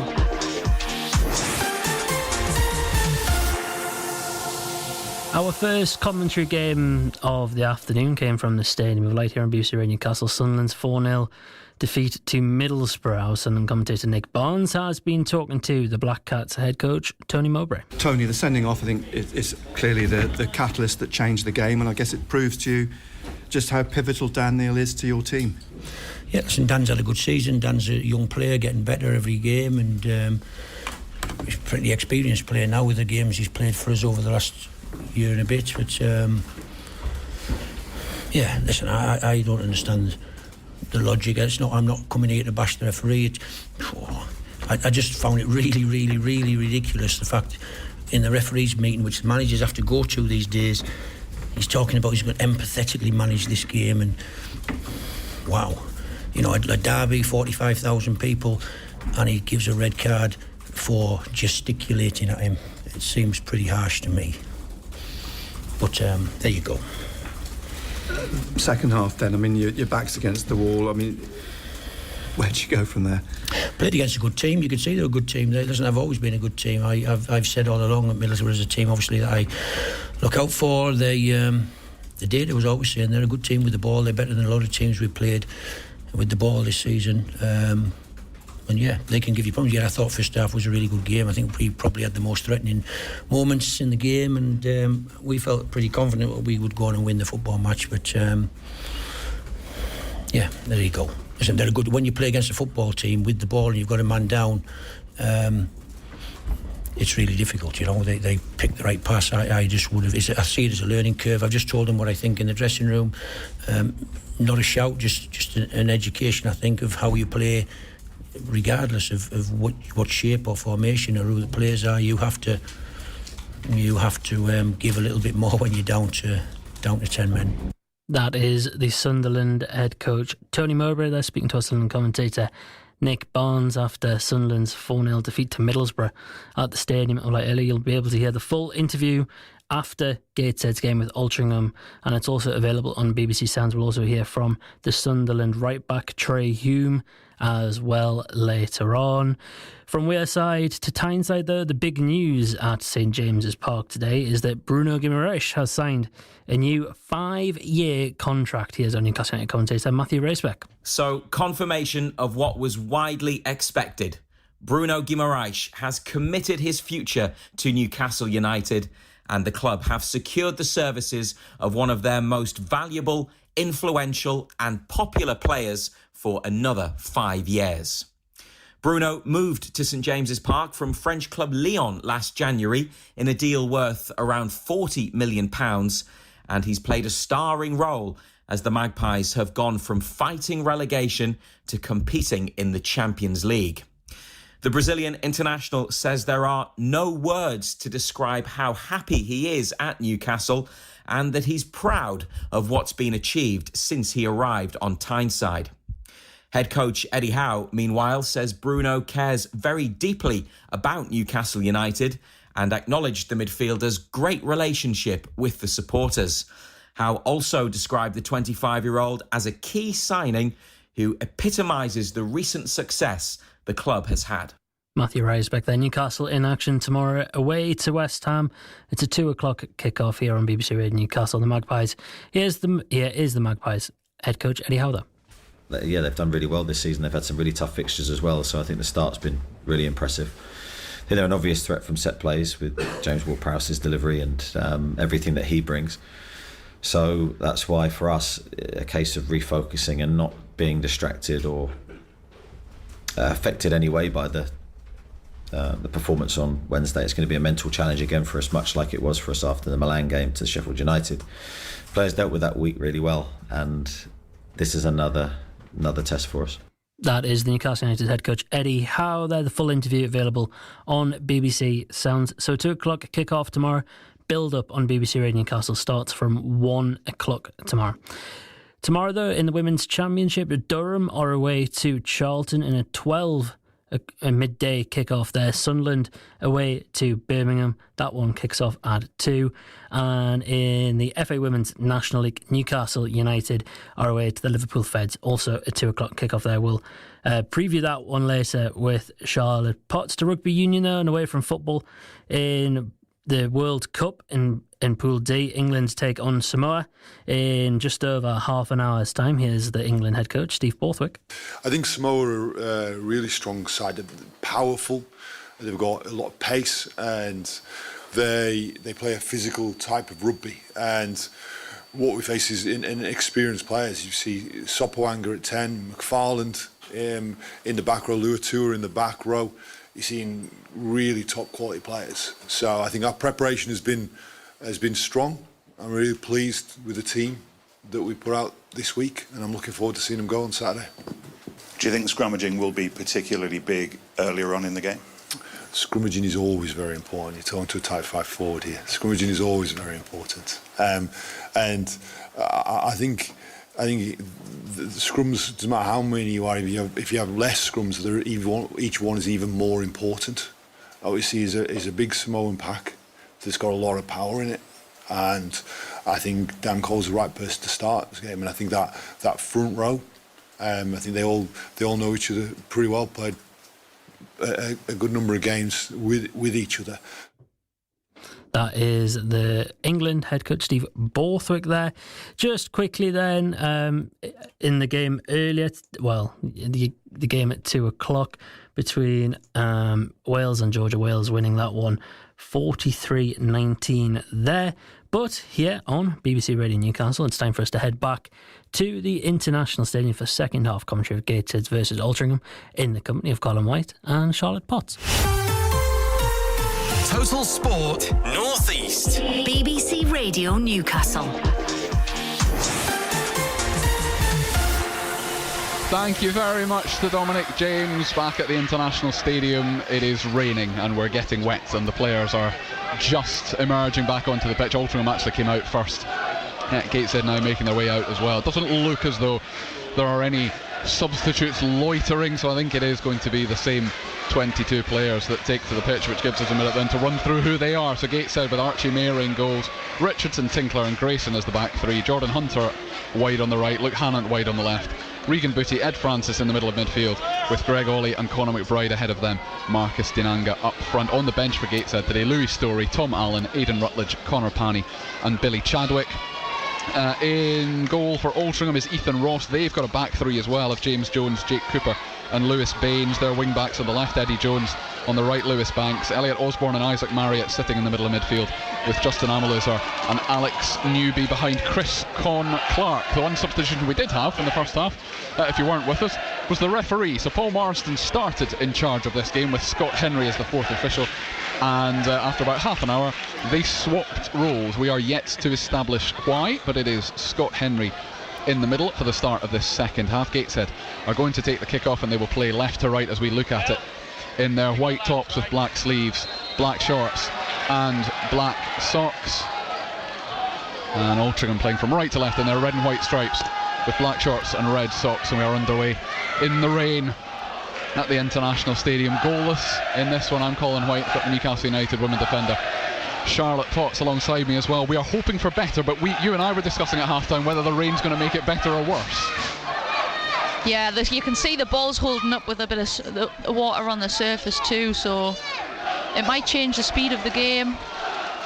Yeah, we'll see. Just that one bounce of the ball as it went towards Lewis Banks in the Altrincham defence just concerned me a little bit, but we will keep an eye on that one as Conor McBride tries to make his way up towards the penalty box, but he's forced to foul Elliot Osborne in the process, and it's going to be an Altrincham free kick. Yeah, that was just getting held up in between his feet as well, and he felt that with the surface water. I mean, nobody working on the pitch at half. I am not a groundsman, I'm not saying they've not done the right thing or done the wrong thing, but nobody working on the pitch, with the forks or whatever it might be at half time. So if the rain continues, it might make life a little bit harder, but Altrincham under a bit of pressure on the edge of their own box, and mistakes a little bit more likely in the rain as Gateshead try and nick it back off them. They do nick it back off them, but with a concession of a throw-in to Altrincham midway inside their own half on the left-hand side. We touched on it, you wouldn't necessarily know it from the way we saw the first half, but this is two sides in really, really good form. Altrincham have won their last 4, Gateshead have won 4 of their last 5. They've got the best goal difference in the division, but Regan Booty is dispossessed on the halfway line, and now Altrincham have got a chance to break through the middle. Con Clark finds Amaluzar in behind with a chance, and Archie Mayer can't get there, and Altrincham open the scoring. Justin Amaluzar, less than 2 minutes into the second half. It is Altrincham who master the differing conditions better, and they take the lead, and it's simple and it's right through the middle. 1-0. And they're the risks that you take, that style of football that Gateshead play, by playing around the back into their own half, drawing teams out. When you've got a team that's really, really on the front foot, like what Chris Con-Clark was there, dispossessed Gateshead, excellent finish. Altrincham have done really well from the point at which Regan Booty gives the ball away on the halfway line. So Gateshead have been the architects of their own downfall to an extent. Yeah, and you can see Altrincham have done that the whole game. They've constantly sat in and they've assessed what Gateshead have wanted to do and then really pounced out there, and Gateshead haven't been able to cope with that type of press that they are producing. Whatever Mike Williamson's message was at half-time, it may have been altered very slightly after barely 100 seconds of the second half, because they find themselves a goal down and the ball is really not moving well between the Gateshead centre-halves. I apologise for banging on about the same thing, but every time a pass is made, the ball's just not running as true as it did in the first half, but Gateshead have to find a way around this and come back like they did here on Tuesday night from a goal down. Altrincham in possession again on the halfway line, and it's in behind. It's Con Clark this time. He's got the wrong side of Tinkler. He's just too far. Said he was too far wide to have an effort. He did have a go instead, maybe a yard over the crossbar, but Archie Mayer comfortable enough. They've looked dangerous. They have, and like you said, Colin, which side is this going to benefit from the change in weather? And at the moment it's looking like Altrincham's taking that advantage of that. But is this where Mike Williamson's process, in inverted commas, where he always talks about playing the same way and not getting carried away with whatever the score might be, whatever previous results might have been. That's a test of this, that they have to keep playing their same kind of football even though the conditions are different. Yeah, and to obviously be patient with that process. And I completely disagree sometimes. I think you have to adapt. The conditions that are right now, the way that Altrincham are playing, you've got to adapt. Altrincham back in possession right in front of their own dugout. And Phil Parkinson wearing his black cap, not the former Sunderland manager Phil Parkinson, he's in charge at Wrexham, but this Phil Parkinson's been here at Altrincham for a good length of time now, getting on for 6.5 years. He was the Nantwich boss, he was a Nantwich player before that as well, brought a few players with him from Nantwich, including Elliot Osborne playing in the middle of midfield for Altrincham today. And Mike Williamson, Buster's got his hood up, but Mike Williamson doesn't for the moment. Archie Mayer goes long down the middle to Denanga, but it doesn't reach him because there's an Altrincham header in the way of it. James Jones, who's now got the ball at his feet as well, tries to play it down the right hand side. Hannant comes back and covers, knocks it back to Archie Mayer, takes a touch inside his own 6-yard box, and it's a splash of water as he clears it up over the halfway line. The header from Altrincham drops to the feet though of Luke Hannant, who keeps it in play, tries to win a throw in but gives possession away in the process. McBride's there to help him out. It's all a bit scrappy on that far side, and Altrincham win it back up towards Con Clark, who slipped as he controlled it, but he did lay it off. And now Alex Newby on this left hand side for Altrincham just nips in front of the toes of Jordan Hunter. He's got Eddie Jones for company, goes back to Osborne as well. Flick round the corner from Con Clark, and now Newby wide on this left hand side, level with the edge of the box, got the overlap from Con Clark down towards the byline. The cross comes back off him as well as Kenton Richardson, and it's a goal kick. But Altrincham have shown, I think, more aptitude on the ball in the opening 5.5 minutes of the second half than they did for most of the first. Yeah, absolutely. We haven't seen Gateshead grow into the second half yet, and you sometimes say goals change games, but that goal have give Altrincham the advantage, and they're really on the front foot now. Gateshead need to up their game to get something out of this, because at the moment I can't see it. No, I mean, he doesn't do knee-jerk reactions, Mike Williamson, but a reminder of Gateshead's bench: Louis Story, Tom Allen, Aidan Rutledge, Connor Pani and Billy Chadwick. But it's Conor McBride, who scored 2 in midweek, who's now got the ball 30 yards out, wide on that left hand side, even further wide now to Francis. Luke Hannon today, sorry, who cuts back, and he's going to find Francis. He is. They've gone back to the edge of the centre circle. Regan Booty comes short, and this is the kind of football they want to be playing, Gateshead, but they are forced back inside their own half. Tinkler to Richardson, and it's reasonably good pressing from Altrincham, but Joe Grayson gets round that one this time. He's got an overlap from Hannant and he finds him, and now there's space for Luke Hannant wide on the left hand side, up to the edge of the box, cuts it back, can't quite find Conor McBride. It's cleared out, but only as far as Ollie, still on that left hand side. Back to Grayson again, who's up from the back. Booty tries to control it in the edge of the box. It was fired at him by Greg Ollie, and he couldn't control it, but it's super double work from Jordan Hunter to first block it, the pass forward, and then make a second challenge to stop Altrincham getting further forward. Alex Newby can't control that ball though, and it's a throw into Gateshead, 10 yards or so inside the Altrincham half, and they have got their foot on the ball, in fairness to Gateshead, in the last 30 seconds or so. And now we're seeing Regan Booty and Ed Francis get back on the ball. This is where we're going to see the change in Gateshead. Once you utilise them, it connects everything. Because they were just missed out completely in the first half, completely passed by. Amaluzor's bursting down that right hand side and cuts inside. The Altrincham goal scorer gets up towards the edge of the box, inside the box, tries to square it. I'm not sure that ball is going to run out for a corner. No, it's not. It's kept in play, partly by the surface water, but mainly by Robbie Tinkler. And we'll come back to you in just a minute, Charlotte, about those two midfielders who were just bypassed completely in the first half. But Altrincham are still in possession, wide on the right hand side, down towards the corner flag. The cross is towards Newby. It's headed up in the air by Richardson, but Francis helps him out. They get it 40 yards clear this time, and Altrincham will try and keep it in play on this left hand side. They do. Alex Newby cutting inside on his right foot, 30 yards from goal, but then goes back down the touchline again. He's shepherded towards the corner flag by a combination of Richardson and Ollie, but he's got the ball inside the corner arc. Richardson just shoves him off it legally with his shoulder. Plays a bit of football with Joe Grayson inside the box, and it goes cleared down the line towards Jordan Hunter, who couldn't control it. But yeah, that midfield was just bypassed completely by Francis and Booty in the first half. As Everton go further ahead of Bournemouth in the Premier League, that's now 3-0, and Altrincham who have had by far the better of the opening 8.5 minutes, including scoring the goal in this second half, are back in possession just in front of us, but Osborne decides to switch the play and goes out towards James Jones on the right hand side of the back three on that far side, but he's pushed up, he's halfway inside the Gateshead half. Up towards the goal scorer, Amaluzor, down to the corner flag. He's done well, he's held off a couple of different Altrincham players, he's got it square on the penalty box. That looked like a dive from here. Referee says no, but Robbie Tinkler's gone down hurt as well, so there was clearly some sort of collision. There are still two players down inside the box. Altrincham play on down this left wing. It's Osborne who's got Banks on his left hand side. Jones it is who crosses it. Archie Mayer will comfortably catch that one, and there are still two players down. Robbie Tinkler got back up and then went down again, and the referee I think has now stopped play because he's coming. Yeah, he must have stopped play. Archie Mayr's still got the ball in his hands, but Robbie Tinkler's gone back down again inside the 6-yard box. Chris Conclark is still down just inside the penalty area. That implies there was contact. That implies there was a collision. It didn't look it from here though, did it? No, but the evidence in front of us suggests there was a collision. Yeah. Well, the referee says no penalty anyway, which is, as far as Gateshead are concerned, the most important thing. Robbie Tinkler is back on his feet for a second time. He's still hobbling a bit inside the 6-yard box, but doesn't want. Which the position that he is the central player of a back three, that's concerning that he's hobbling and he's carrying an injury, because let's be honest, that's the position that's key for the concentration of the whole group.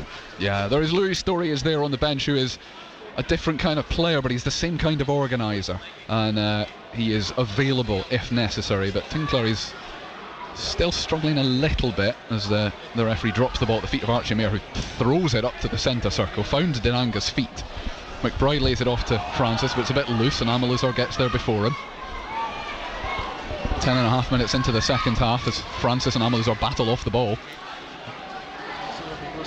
but it's the winger who gets it back again, finds Newby, lovely crossfield pass, can't quite control it properly inside the penalty area, but he's still got possession, wide on the left, cuts inside, turn from Osborne, and it's cleared from the edge of the 6-yard box by Gateshead, only as far as Marriott.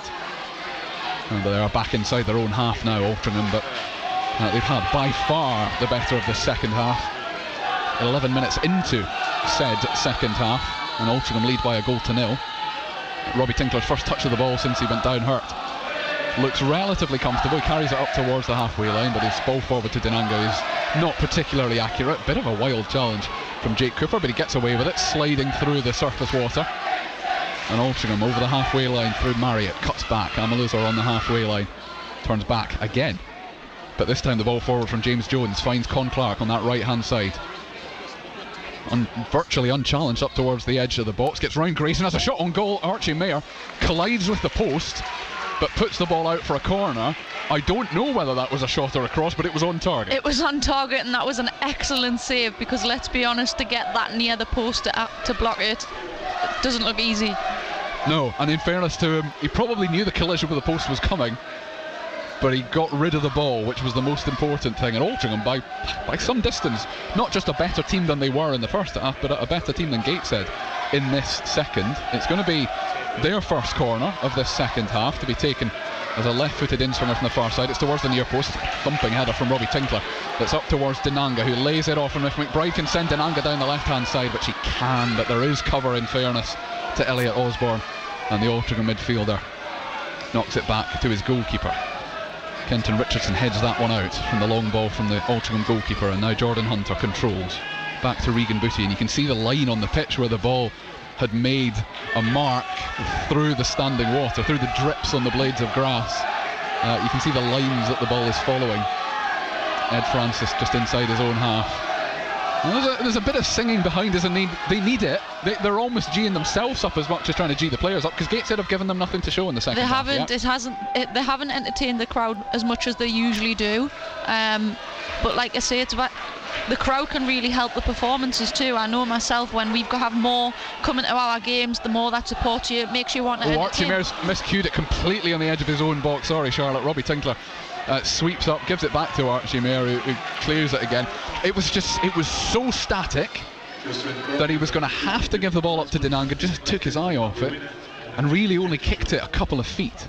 It's the first time I think I've ever seen Archie Mayer panic, if I'm honest. Yeah, but helped out by fellow defenders. He got away with it. Now McBride's in behind the bounce, just takes the ball away from him. It was a neat ball actually over the top from Luke Hannant to try and send McBride away, but it just bounced through, skidded off the surface. And now Amaluzor's in behind, but Robbie Tinkler is going to go and try and cut out by Robbie Tinkler gets in the way of Amaluzor. Chelsea now 3-1 up at Burnley. And it's going to be a goal kick in the end, but it's good defending from Robbie Tinkler, who does thankfully appear to have recovered from the knock earlier. Yeah, absolutely. And hopefully that little incident with Archie Mayor's actually woken a few of the players in front of him up that he needs some movement. You cannot always rely on Altrincham to have a slight adjustment in their movement. You have to take control. Well, because Altrincham, as far as they're concerned, are just going to stand there. It's up to Gateshead to move. It's up to Gateshead to find space. If they're the ones in possession and Altrincham know that being static is going to benefit them, then that is exactly what they're going to do every single time. And certainly in the opening kind of 5 minutes of the game it looked like it was working, and certainly in the second half it has worked as well. Gateshead are going to make the first change of the afternoon then. Off comes Jordan Hunter, and he is replaced by Billy Chadwick. I must say, when you talk about players' movement, you definitely look like you are missing a Stephen Wearne. He runs and runs and runs and constant makes double movements also, not just one movement but moves again. Yeah, that was pointed out at half-time as well. Fulham lead Sheffield United by a goal to nil incidentally in the Premier League. Grayson up towards Denanga on the edge of the box. It breaks to Francis, who gets his shot away, but it's straight down the middle, and Ethan Ross takes it comfortably. So Billy Chadwick's come straight in for Jordan Hunter. He's going to play as a right wing back, and the man on loan from Stockport. He's only started once, but it is his 10th appearance in 14 Gateshead games this season, so he is very much part of this team, part of this squad, and used to how they are playing. And Gateshead have won themselves a free kick on the left hand side, and I'm just watching Billy Chadwick because he's managed to get himself all the way up relatively unspotted to the right hand edge of the penalty area. They've got an overload at the back here, Gateshead, unless Altrincham sort themselves out. But the free kick will be taken by Ed Francis, pretty much centre of the Altrincham half, a little bit to the left hand side. He clips it up towards the penalty spot. Tinkler's being held again, although I suspect that time he was also doing some shirt pulling of his own. Altrincham clear it, and Con Clark lays it off, and now Amaluzor over the halfway line on that right hand side. They've got 3 against 4 here, Altrincham. Newby comes short for it. The ball in behind is too hard, and it runs straight through to Archie Mayor. And now Gateshead are going to try and build a quick move of their own. Kenton Richardson, Regan Booty comes short for it as well now. And Billy Chadwick with his first touch of the game wide on this right hand side goes inside to Denanga. He ignored Ollie, found Denanga instead. He finds Greg Ollie, making his 201st appearance for Gateshead this afternoon. Ed Francis gets away with the ball, hitting him on the hand. The referee decides it wasn't handball, but they've given possession away regardless. Gateshead inside the centre circle. It's all very scrappy. It's a bit of a loose challenge from Robbie Tinkler as well. Both Ollie and Osborne fall over in the centre circle, but Gateshead have the ball. Now Chadwick wide on the right hand side. He's only really got Denanga in front of him, so he goes back to Francis. Hannant makes the run from outside to in, but he leaves space instead for Richardson on that far side.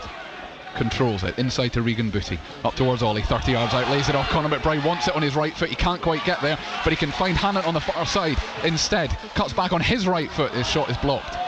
That is back into the area from Grayson, headed clear though by Eddie Jones, and Gateshead just finally started to impose themselves in this second half. Still at goal down, remember. Regan Booty, centre of the park, 35, now 40 yards out because he's gone back to Joe Grayson on the left hand side of that back 3 today.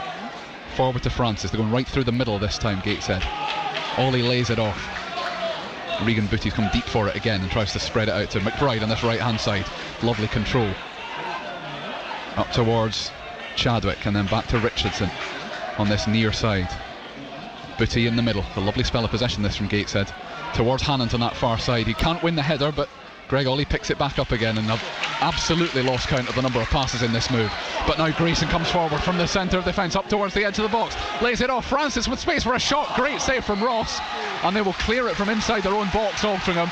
But Gateshead's multiple passes finally found enough space for Francis to have a shot.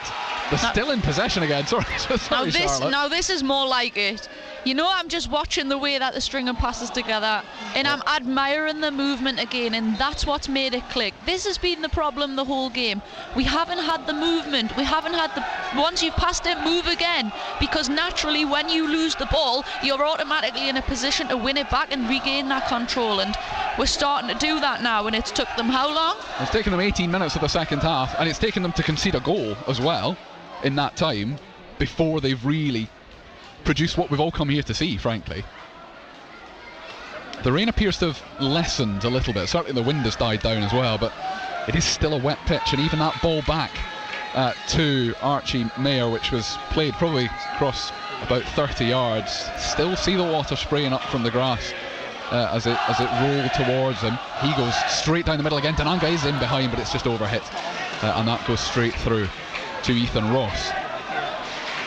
Both goalkeepers on loan at these clubs. Archie Mayer on loan from Norwich, Ethan Ross on loan from Stockport, and it is the Altrincham goalkeeper who goes long down the right hand side. Lovely back heel flick from Amaluzor. Tinkler just gets in the way before he can reach it again, and the ball actually comes back off the Altrincham winger as well, and it will be a Gateshead throw in.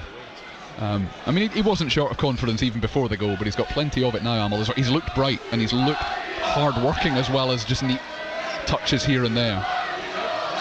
Gateshead's ball up towards Denanga, who is tripped off it, but referee lets play go on. Greg Ollie through the centre circle, but that was a good challenge this time from the Altrincham midfield, and they've won the ball back. It's knocked over the top down the left wing for Alex Newby to chase, but Regan Booty covers it well, knocks it back to Archie Mayer, who just waits patiently, has a couple of options. He goes inside to Robbie Tinkler, back to Booty again, and now with Kenton Richardson in front of the Altrincham dugout. Chadwick can cut inside, finds Conor McBride on the halfway line. Lovely run inside from Billy Chadwick as well. He's come all the way across from the right to the left. They're going to make their first change of the afternoon. Altrincham in just a moment. It's Dior Angus, the striker, who is going to come on. It's another long spell of Gateshead possession. They are inside their own half, but this is fine. It was fine until Ed Francis gave it away inside the centre circle, and Osborne picked it up.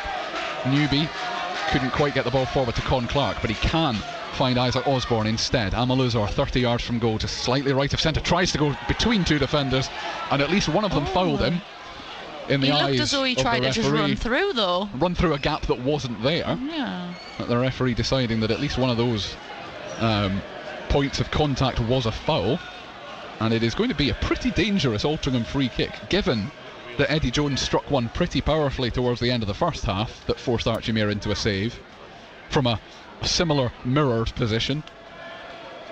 Then he might fancy this one, and I think they're just going to wait here until they make their change. It's Chris Con Clark who's going to come off, and Dior Angus is coming on for Altrincham, but not yet, because this free kick, I reckon if Eddie Jones could have picked where he wanted to hit a free kick from, given that he's left-footed, it's probably about there. What are we, 5 yards outside the penalty box, just a little bit right of centre. Yeah, it's perfect positioning for a lefty, this, isn't it? It is. There are 5 in the Gateshead wall. There is an overlap, look like they're going to run towards it. It is Con Clark who takes it, hits the wall. It comes back to Eddie Jones, but on his right foot, so he goes out on the right-hand side then. Gateshead still with everybody barred in anger behind the ball. Alex Newby's gone out to the right-hand side for the moment. Would they still have substituted Chris Con Clark if he'd scored from that free kick? We will never know. They've given the ball away. In fact, it's an offside flag that's gone up on the far side.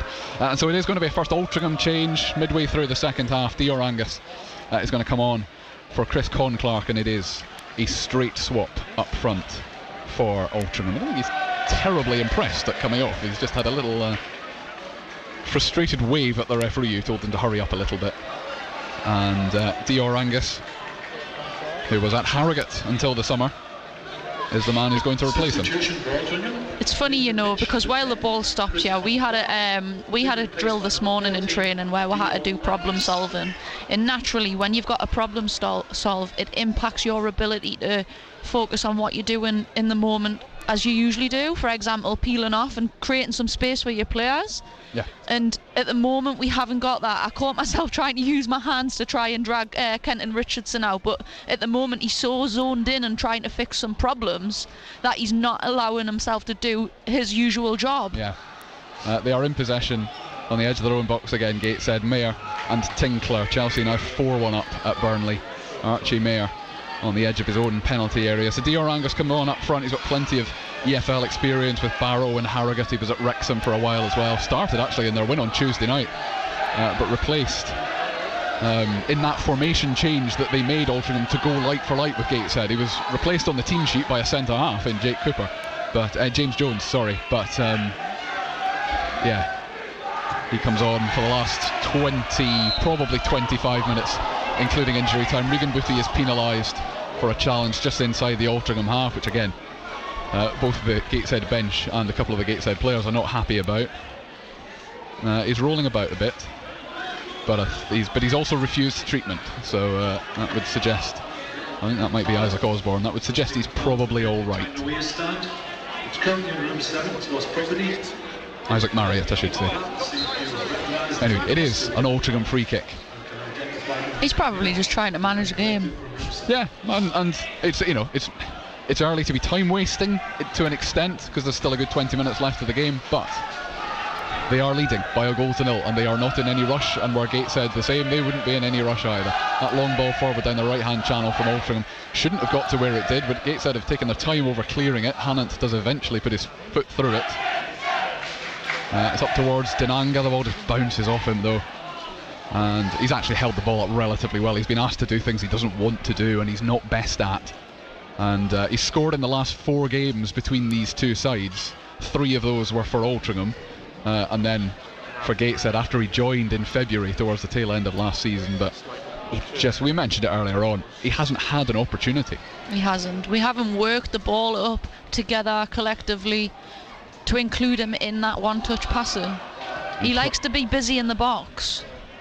Yeah, and he's barely been in the box. Never mind, getting the right kind of opportunity in the box as well. A bit scrappy on the halfway line. Robbie Tinkler tries to get in ahead of Dior Angus when the ball is played forward. He didn't make it though. Newby's in behind, and Angus could have been played through, and if he had been, he would have been completely unchallenged in on goal.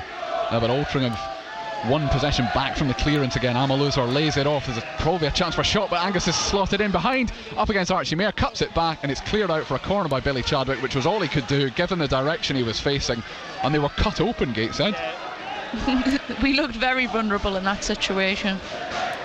Yeah, right through the middle. Just the movement of Dior Angus is a little bit different to that of Chris Con-Clark, who was on before. He's not an out-and-out striker as such, Con-Clark, despite his goal-scoring record and being their top goal scorer. Dior Angus definitely is. And this is an Altrincham corner from the far side. They've got all 3 of the centre-halves up for this one, and it's headed out for what I think is going to be another corner. It is.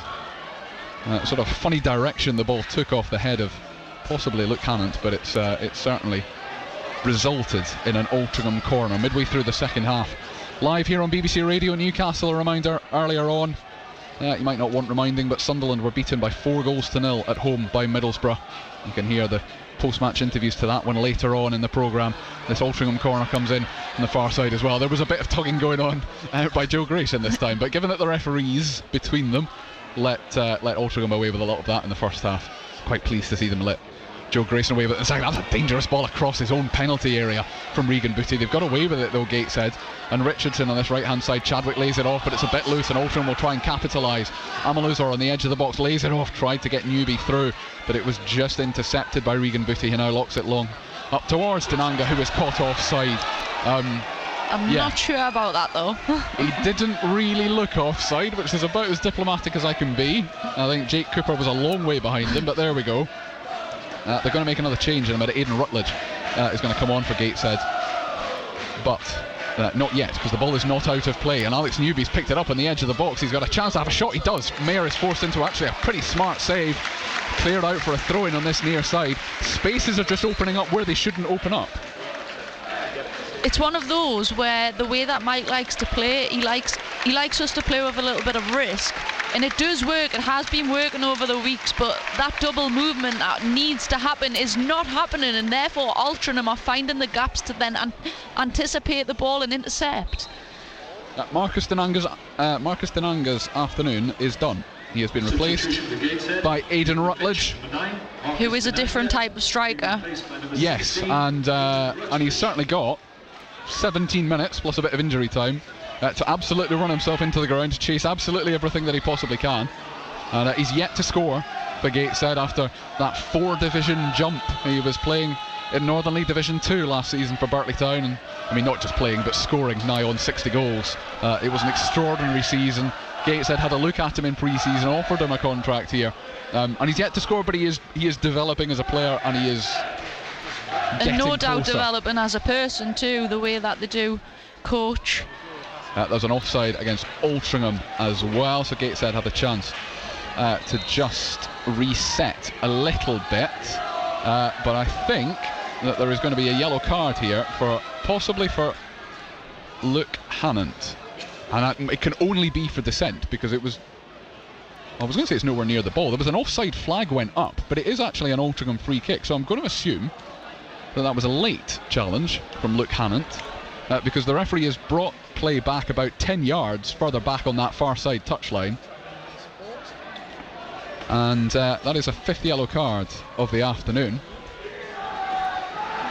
And from what should have been comfortable Gateshead possession inside their own half, they're now going to have to defend this free kick from the far right hand side of Altrincham. But it's taken left-footed towards the penalty spot. Cooper tries to get his head on it, and Angus gets his foot on it. It's up in the air. The header won by Altrincham at the back post, still bouncing around towards the penalty spot. A couple of high feet, including one from Jones, that is penalised by the referee, and Gateshead rather get away with that one. They're still 1-0 down. Altrincham leading here at the International Stadium by a 1-0. I got halfway through saying a couple of minutes ago that the post-match interviews from Sunderland, their defeat at home to Middlesbrough, you can hear between the end of this game and 6 o'clock. The Sunderland head coach Tony Mowbray, it's Fulham 1, Sheffield United 1 incidentally in the Premier League. Sunderland head coach Tony Mowbray and fullback Trey Hume. You will hear from both of them before 6 o'clock. We'll also do a proper non-league roundup at about 20 or 5:45 as well. We'll preview Newcastle United because they are at West Ham tomorrow in the Premier League. 2 o'clock kickoff. We're on air from 1. Matthew Raisbeck and John Anderson live from London. And it is going to be a third change now for Gateshead, and Conor Pani is the third to come on, and Regan Booty is the third to go off. So Billy Chadwick moves across one into the middle of midfield, and Conor Pani will become the third right wing back for Gateshead in this game, because they started with Jordan Hunter, then they had Billy Chadwick for a little while, and now it is Conor Pani. But it just gives Chadwick a little bit more freedom in the middle of midfield to really push forward. Interesting, Greg Ollie's now dropped back in with Ed Francis into a holding position. Billy Chadwick's pushed further on in that box midfield with Conor McBride. Conor Pani gets his first touch. You just heard his name on the tannoy. He gets his first touch, and it's inside Francis, 30 yards out, the middle of goal. Thought about having a shot, laid it off to Chadwick instead. Back on his right foot, tries to knock it through the number of Altrincham defenders on the edge of the box. It's broken to Hannant on that far side, who just slips in the water. It's back out to Grayson, who's pushed up a long way, tries to fire it across the edge of the penalty box, but to nobody in particular, and it's cleared by Altrincham. Angus can't control it though. It's a Gateshead throw in on the halfway line. And yeah, a bit of a change in shape here. Ollie, you're right, is now standing on the halfway line and has come back to get the ball off that back three. Conor McBride pulls out to this right hand side, wants the ball from Kenton Richardson, doesn't get it, but he does get it from Ollie instead.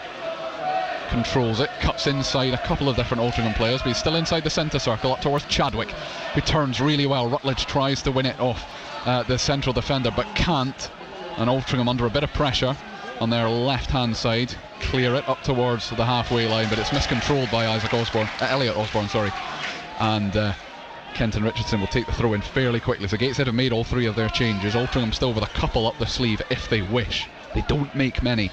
They do tend to make one change and that is it, Phil Parkinson, and and Neil Sorvell, who are the management team at Altrincham. And Greg Ollie, lovely ball down that left-hand side for Luke Hannon, who is onside. His cross is right across the face of the goal. They don't control it well, Altrincham, but they managed to clear it from inside their own 6-yard box. Up to the halfway line to Richardson. And they are going to play a little bit differently in the last 10 minutes or 12 minutes of this game. It's that box midfield, changing that. The two holding players are the most important players to connect the dots, and if one player of them, that pair, is not on their game and that partnership doesn't work, it impacts the whole team. I say that because we play the same system at Newcastle, and playing in the centre of a back three, you really feel it if there's a slight lack of confidence in them holding two. And that partnership has changed with Greg Ollie dropping a little bit deeper. It's him and Francis now rather than Regan Booty, who's gone off. And it looks like it's boosted the whole team. Altrincham have won themselves a throw-in midway inside their own half. We've got about 11 and a half minutes to go, plus injury time. Everyone inside the Gateshead dugout is claiming for handball by Dior Angus. The referee doesn't give it. If you weren't with us in the first half, we're on to our second referee of the afternoon, because Scott Henry, who started as the fourth official, swapped with Paul Marsden. We still don't know why, because Paul Marsden has taken over as fourth official and is having a word with Ian Watson, who was not particularly happy at that last decision.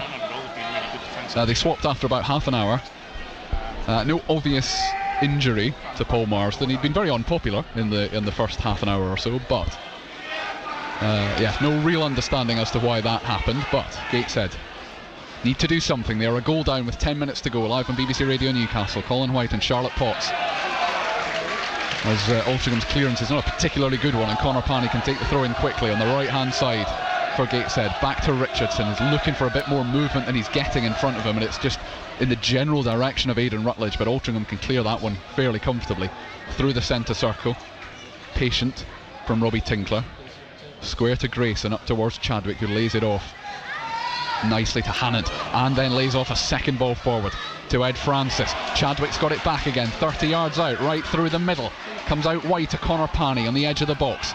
Couple of step overs inside the area, squares, and that's a brilliant ball across the 6-yard box that nobody can meet, and it goes out for a throw in. But that's exactly what you want him to do. Was that a cross or a shot? I think that's a cross. I think is the way he swung his foot at it. I think he's tried to put more curve on it than he succeeded in getting, but I do think that was a cross. If it was a shot, it was about 7-8 yards wide. His hip angle, maybe he's... Yeah. It was either way, it didn't succeed, because he didn't find anybody else with a cross, and he didn't find the target with a shot. Into the final 10 minutes at a still wet International Stadium. Altrincham leading Gateshead by a goal to nil. They've only lost once at home so far this season, Gateshead. But Altrincham looking for a 5th win in a row, and they would leapfrog Gateshead in the table if it stayed as it is. Altrincham in possession inside the Gateshead half, down wide on that right hand side. The overlapping run comes from Lewis Banks. He does keep it in by the byline.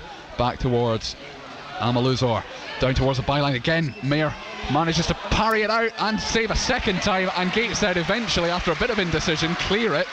There's a shove in the back of Aidan Rutledge, and the referees let them away with that one. But they just found a little bit of space between two different defenders, and Gateshead nearly won the ball back inside the Altrincham half. But they just found space, and Archie Mayer's been called into action twice in 10 seconds. Fantastic from Archie Mayer. He's kept us in it today. And I say in it because it's 1-0, and now we're looking alive. We're looking like we're ready to equalise. Yeah, there is an injury, and I'm going to work out which of the back three it is. It may be James Jones for Altrincham, who was down on that far side. I don't think the referee gave a free kick. So it is still, in fact, an offside that was given against Dior Angus at the other end of the pitch. So this game will restart with a free kick to Gateshead midway inside their own half, but there's a bit of treatment being given to James Jones. So in the meantime, I'll run you through some of the Premier League scores as well. Fulham actually have just taken the lead at home to Sheffield United. Elsewhere, that was an own goal that has given them the lead. Still goalless in the other National League North games that we'll be keeping an eye on. So Blythe drawing 0-0 at Banbury, South Shields drawing 0-0 at home to Hereford. A reminder that although everything kicked off at 3 o'clock, we were about 6 minutes late in getting underway. So those games are pretty much finished, or they're certainly edging into injury time. We've still got 7.5 minutes or so left here. In the Premier League, Chelsea 4-1 up at Burnley. Everton cruising to a 3-0 win at home to Bournemouth. I just mentioned Fulham taking the lead at home to Sheffield United, although they are quite delayed as well. They've still got 10 minutes left there. And Brentford are winning 1-0 at Old Trafford against Manchester United. Gateshead get the game underway again with 7 minutes plus injury time remaining at the International Stadium. Live here on BBC Radio Newcastle. Robbie Tinkler at the centre of that defence, inside his own half. Gives it out to Richardson, his right-hand partner, but gets it back again, and Altrincham are not going to chase anything like the way they were chasing in the rest of this game in their final 10 minutes. I mentioned they've only made one substitution, but they also have a 1-goal lead to hold on to. Luke Hannon battling down that left-hand side, trying to win himself at least a throw-in, if not a corner. He's put Lewis Banks under all sorts of pressure. He's conceded a throw-in, but they've won some territory, Gateshead, so this Altrincham throw-in will be right by the corner flag. This again, Charlotte, is another test of the process, because they're playing the same kind of football and being confident that they are going to get the same results. This isn't about throwing everybody forward. Gateshead don't do that. They don't know. It's about process, like what we said before. And it's funny because they have adapted in a way by changing personnel, but they're still working that process, and they're finally finding a way. Hopefully they do. As I asked you that question, and you were listening to that question, they announced attendance over the PA system. I don't know is the answer to your question of what did they say, so we'll try and find that one out as well. But Gateshead in possession, Connor Panney down the right wing, but he's dispossessed well actually by Eddie Jones, and now Altrincham try and burst over the halfway line, but they can't.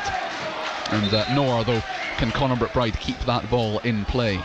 Reminder that McBride scored twice here in midweek as Gateshead came from a goal down, but they had already got themselves 2-1 up by this point in the game on Tuesday night. Angus wins it from the throw-in but can't keep it in play, and Gateshead with their own throw-in right in front of us on the halfway line. Richardson takes it, but he goes backwards to Tinkler. We're into the final 5 minutes of this game plus injury time. Richardson under pressure inside his own half, tries to find Aidan Rutledge but can't. Francis gets there first. Referee plays good advantage though. Conor Panney tries to send Aidan Rutledge in behind, but he's shepherded out by Jake Cooper, and Ethan Ross in goals. Despite being under pressure from Rutledge, launches it long down that right hand side. Amaluzor will chase, but it's good defending from Joe Grayson. Very comfortable under that kind of pressure. But Amaluzor, who scored Altringham's goal and the only goal of this game, but 100 seconds into the second half, they just found space right through the middle, and he slotted it past Archie Mayer, who has had a good game otherwise and was certainly not at fault for the goal. But that was quite a long time ago, and Gateshead haven't really had a very good chance in the second half. Their big chance came when Ed Francis hit the crossbar at 5 minutes before half time, and to say he hit the crossbar is to do the Altrincham goalkeeper Ethan Ross a huge disservice, because he did brilliantly to tip it onto the bar from point blank range. A battle yard or two inside the Altrincham half, but it's the away side that come away with it. Amaluzor tries to send Dior Angus down the left hand side of the penalty area. He controls it, cuts back on his right foot, clips it in towards the 6-yard box. It misses everybody.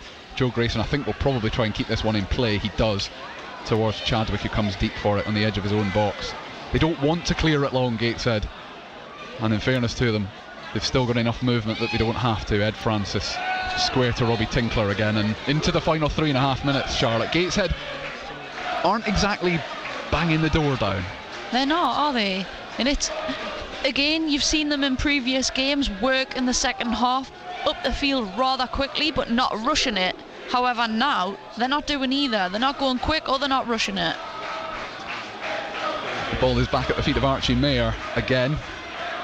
I don't want to do a countdown every 10 seconds, but with 3 minutes left plus injury time, Manchester United have equalised in what must surely be the last couple of minutes at home to Brentford. Robbie Tinkler is now in possession on the edge of his own 6-yard box. He's behind Archie Mayer, who takes it off him and knocks it up through the middle. His distribution, his long distribution, hasn't been fantastic this afternoon, Archie Mayer. Conor McBride is clattered from behind by Dior Angus. The free kick is taken too far forward by Aidan Rutledge. It's interesting. I wonder if those players can see the scoreboard and the time, because when we play at St James's we can see it, when we're at Kingston Park we don't have it, and it really affects you. Once you can see the scoreboard and the time, it forces you to go quicker.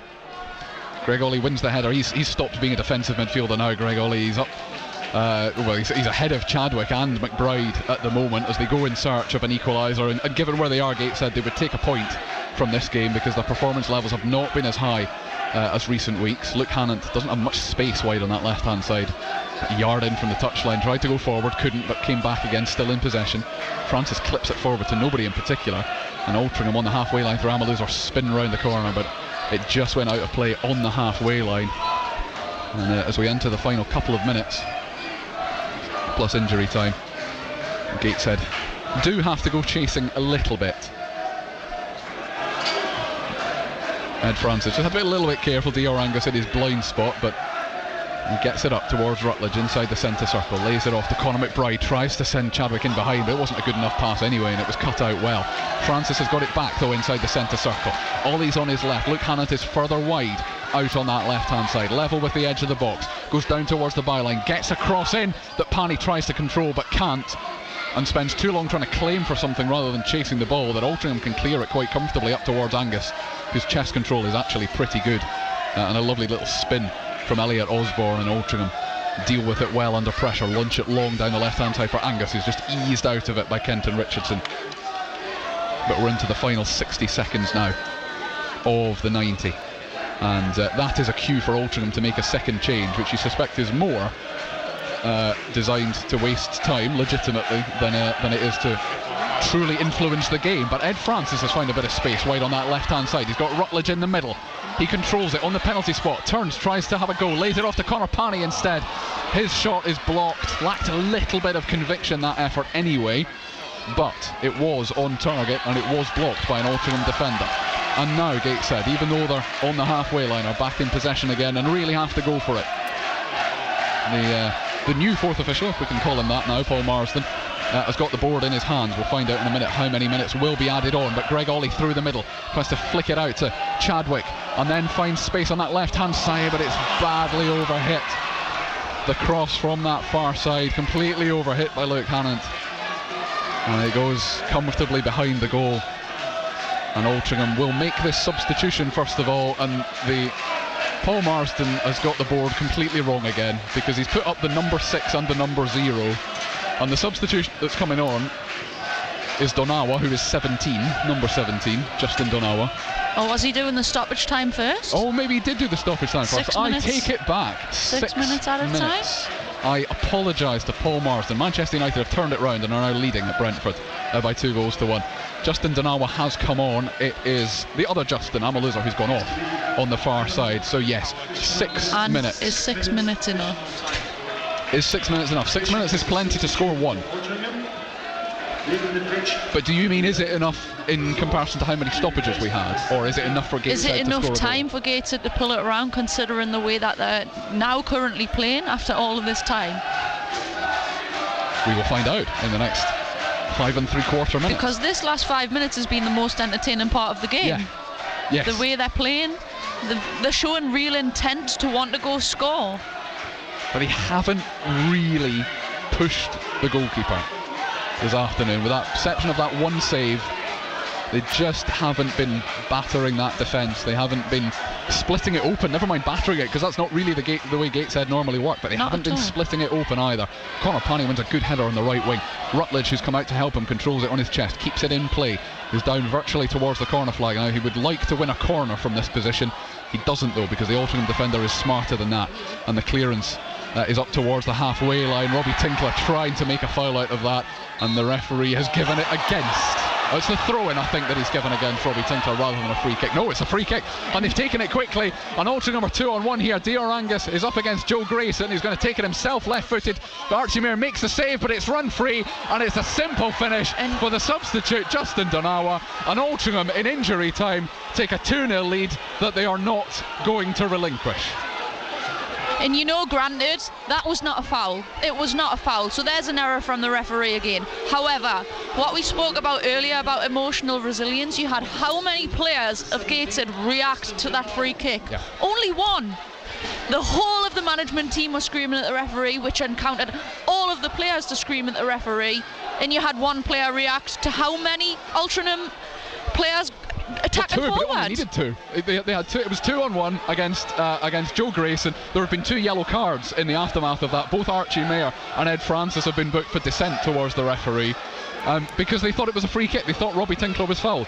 I'll be honest, I don't think Robbie Tinkler was fouled, but that's not the point. The point is the reaction to that lack of decision. And I was just about to say, when we said the 6 minutes left, we looked like we were able to equalise because they started to control on they started to focus on the controllables. However, they've just contradicted what I was thinking, because they started focusing on the referee's decision. And it's cost them. And Justin Denawa, who I'm pretty sure that was his first touch, has scored, and well, Gateshead might have snuck an equaliser in the 6 minutes of injury time. They are not going to sneak 2, you wouldn't imagine. We can hope.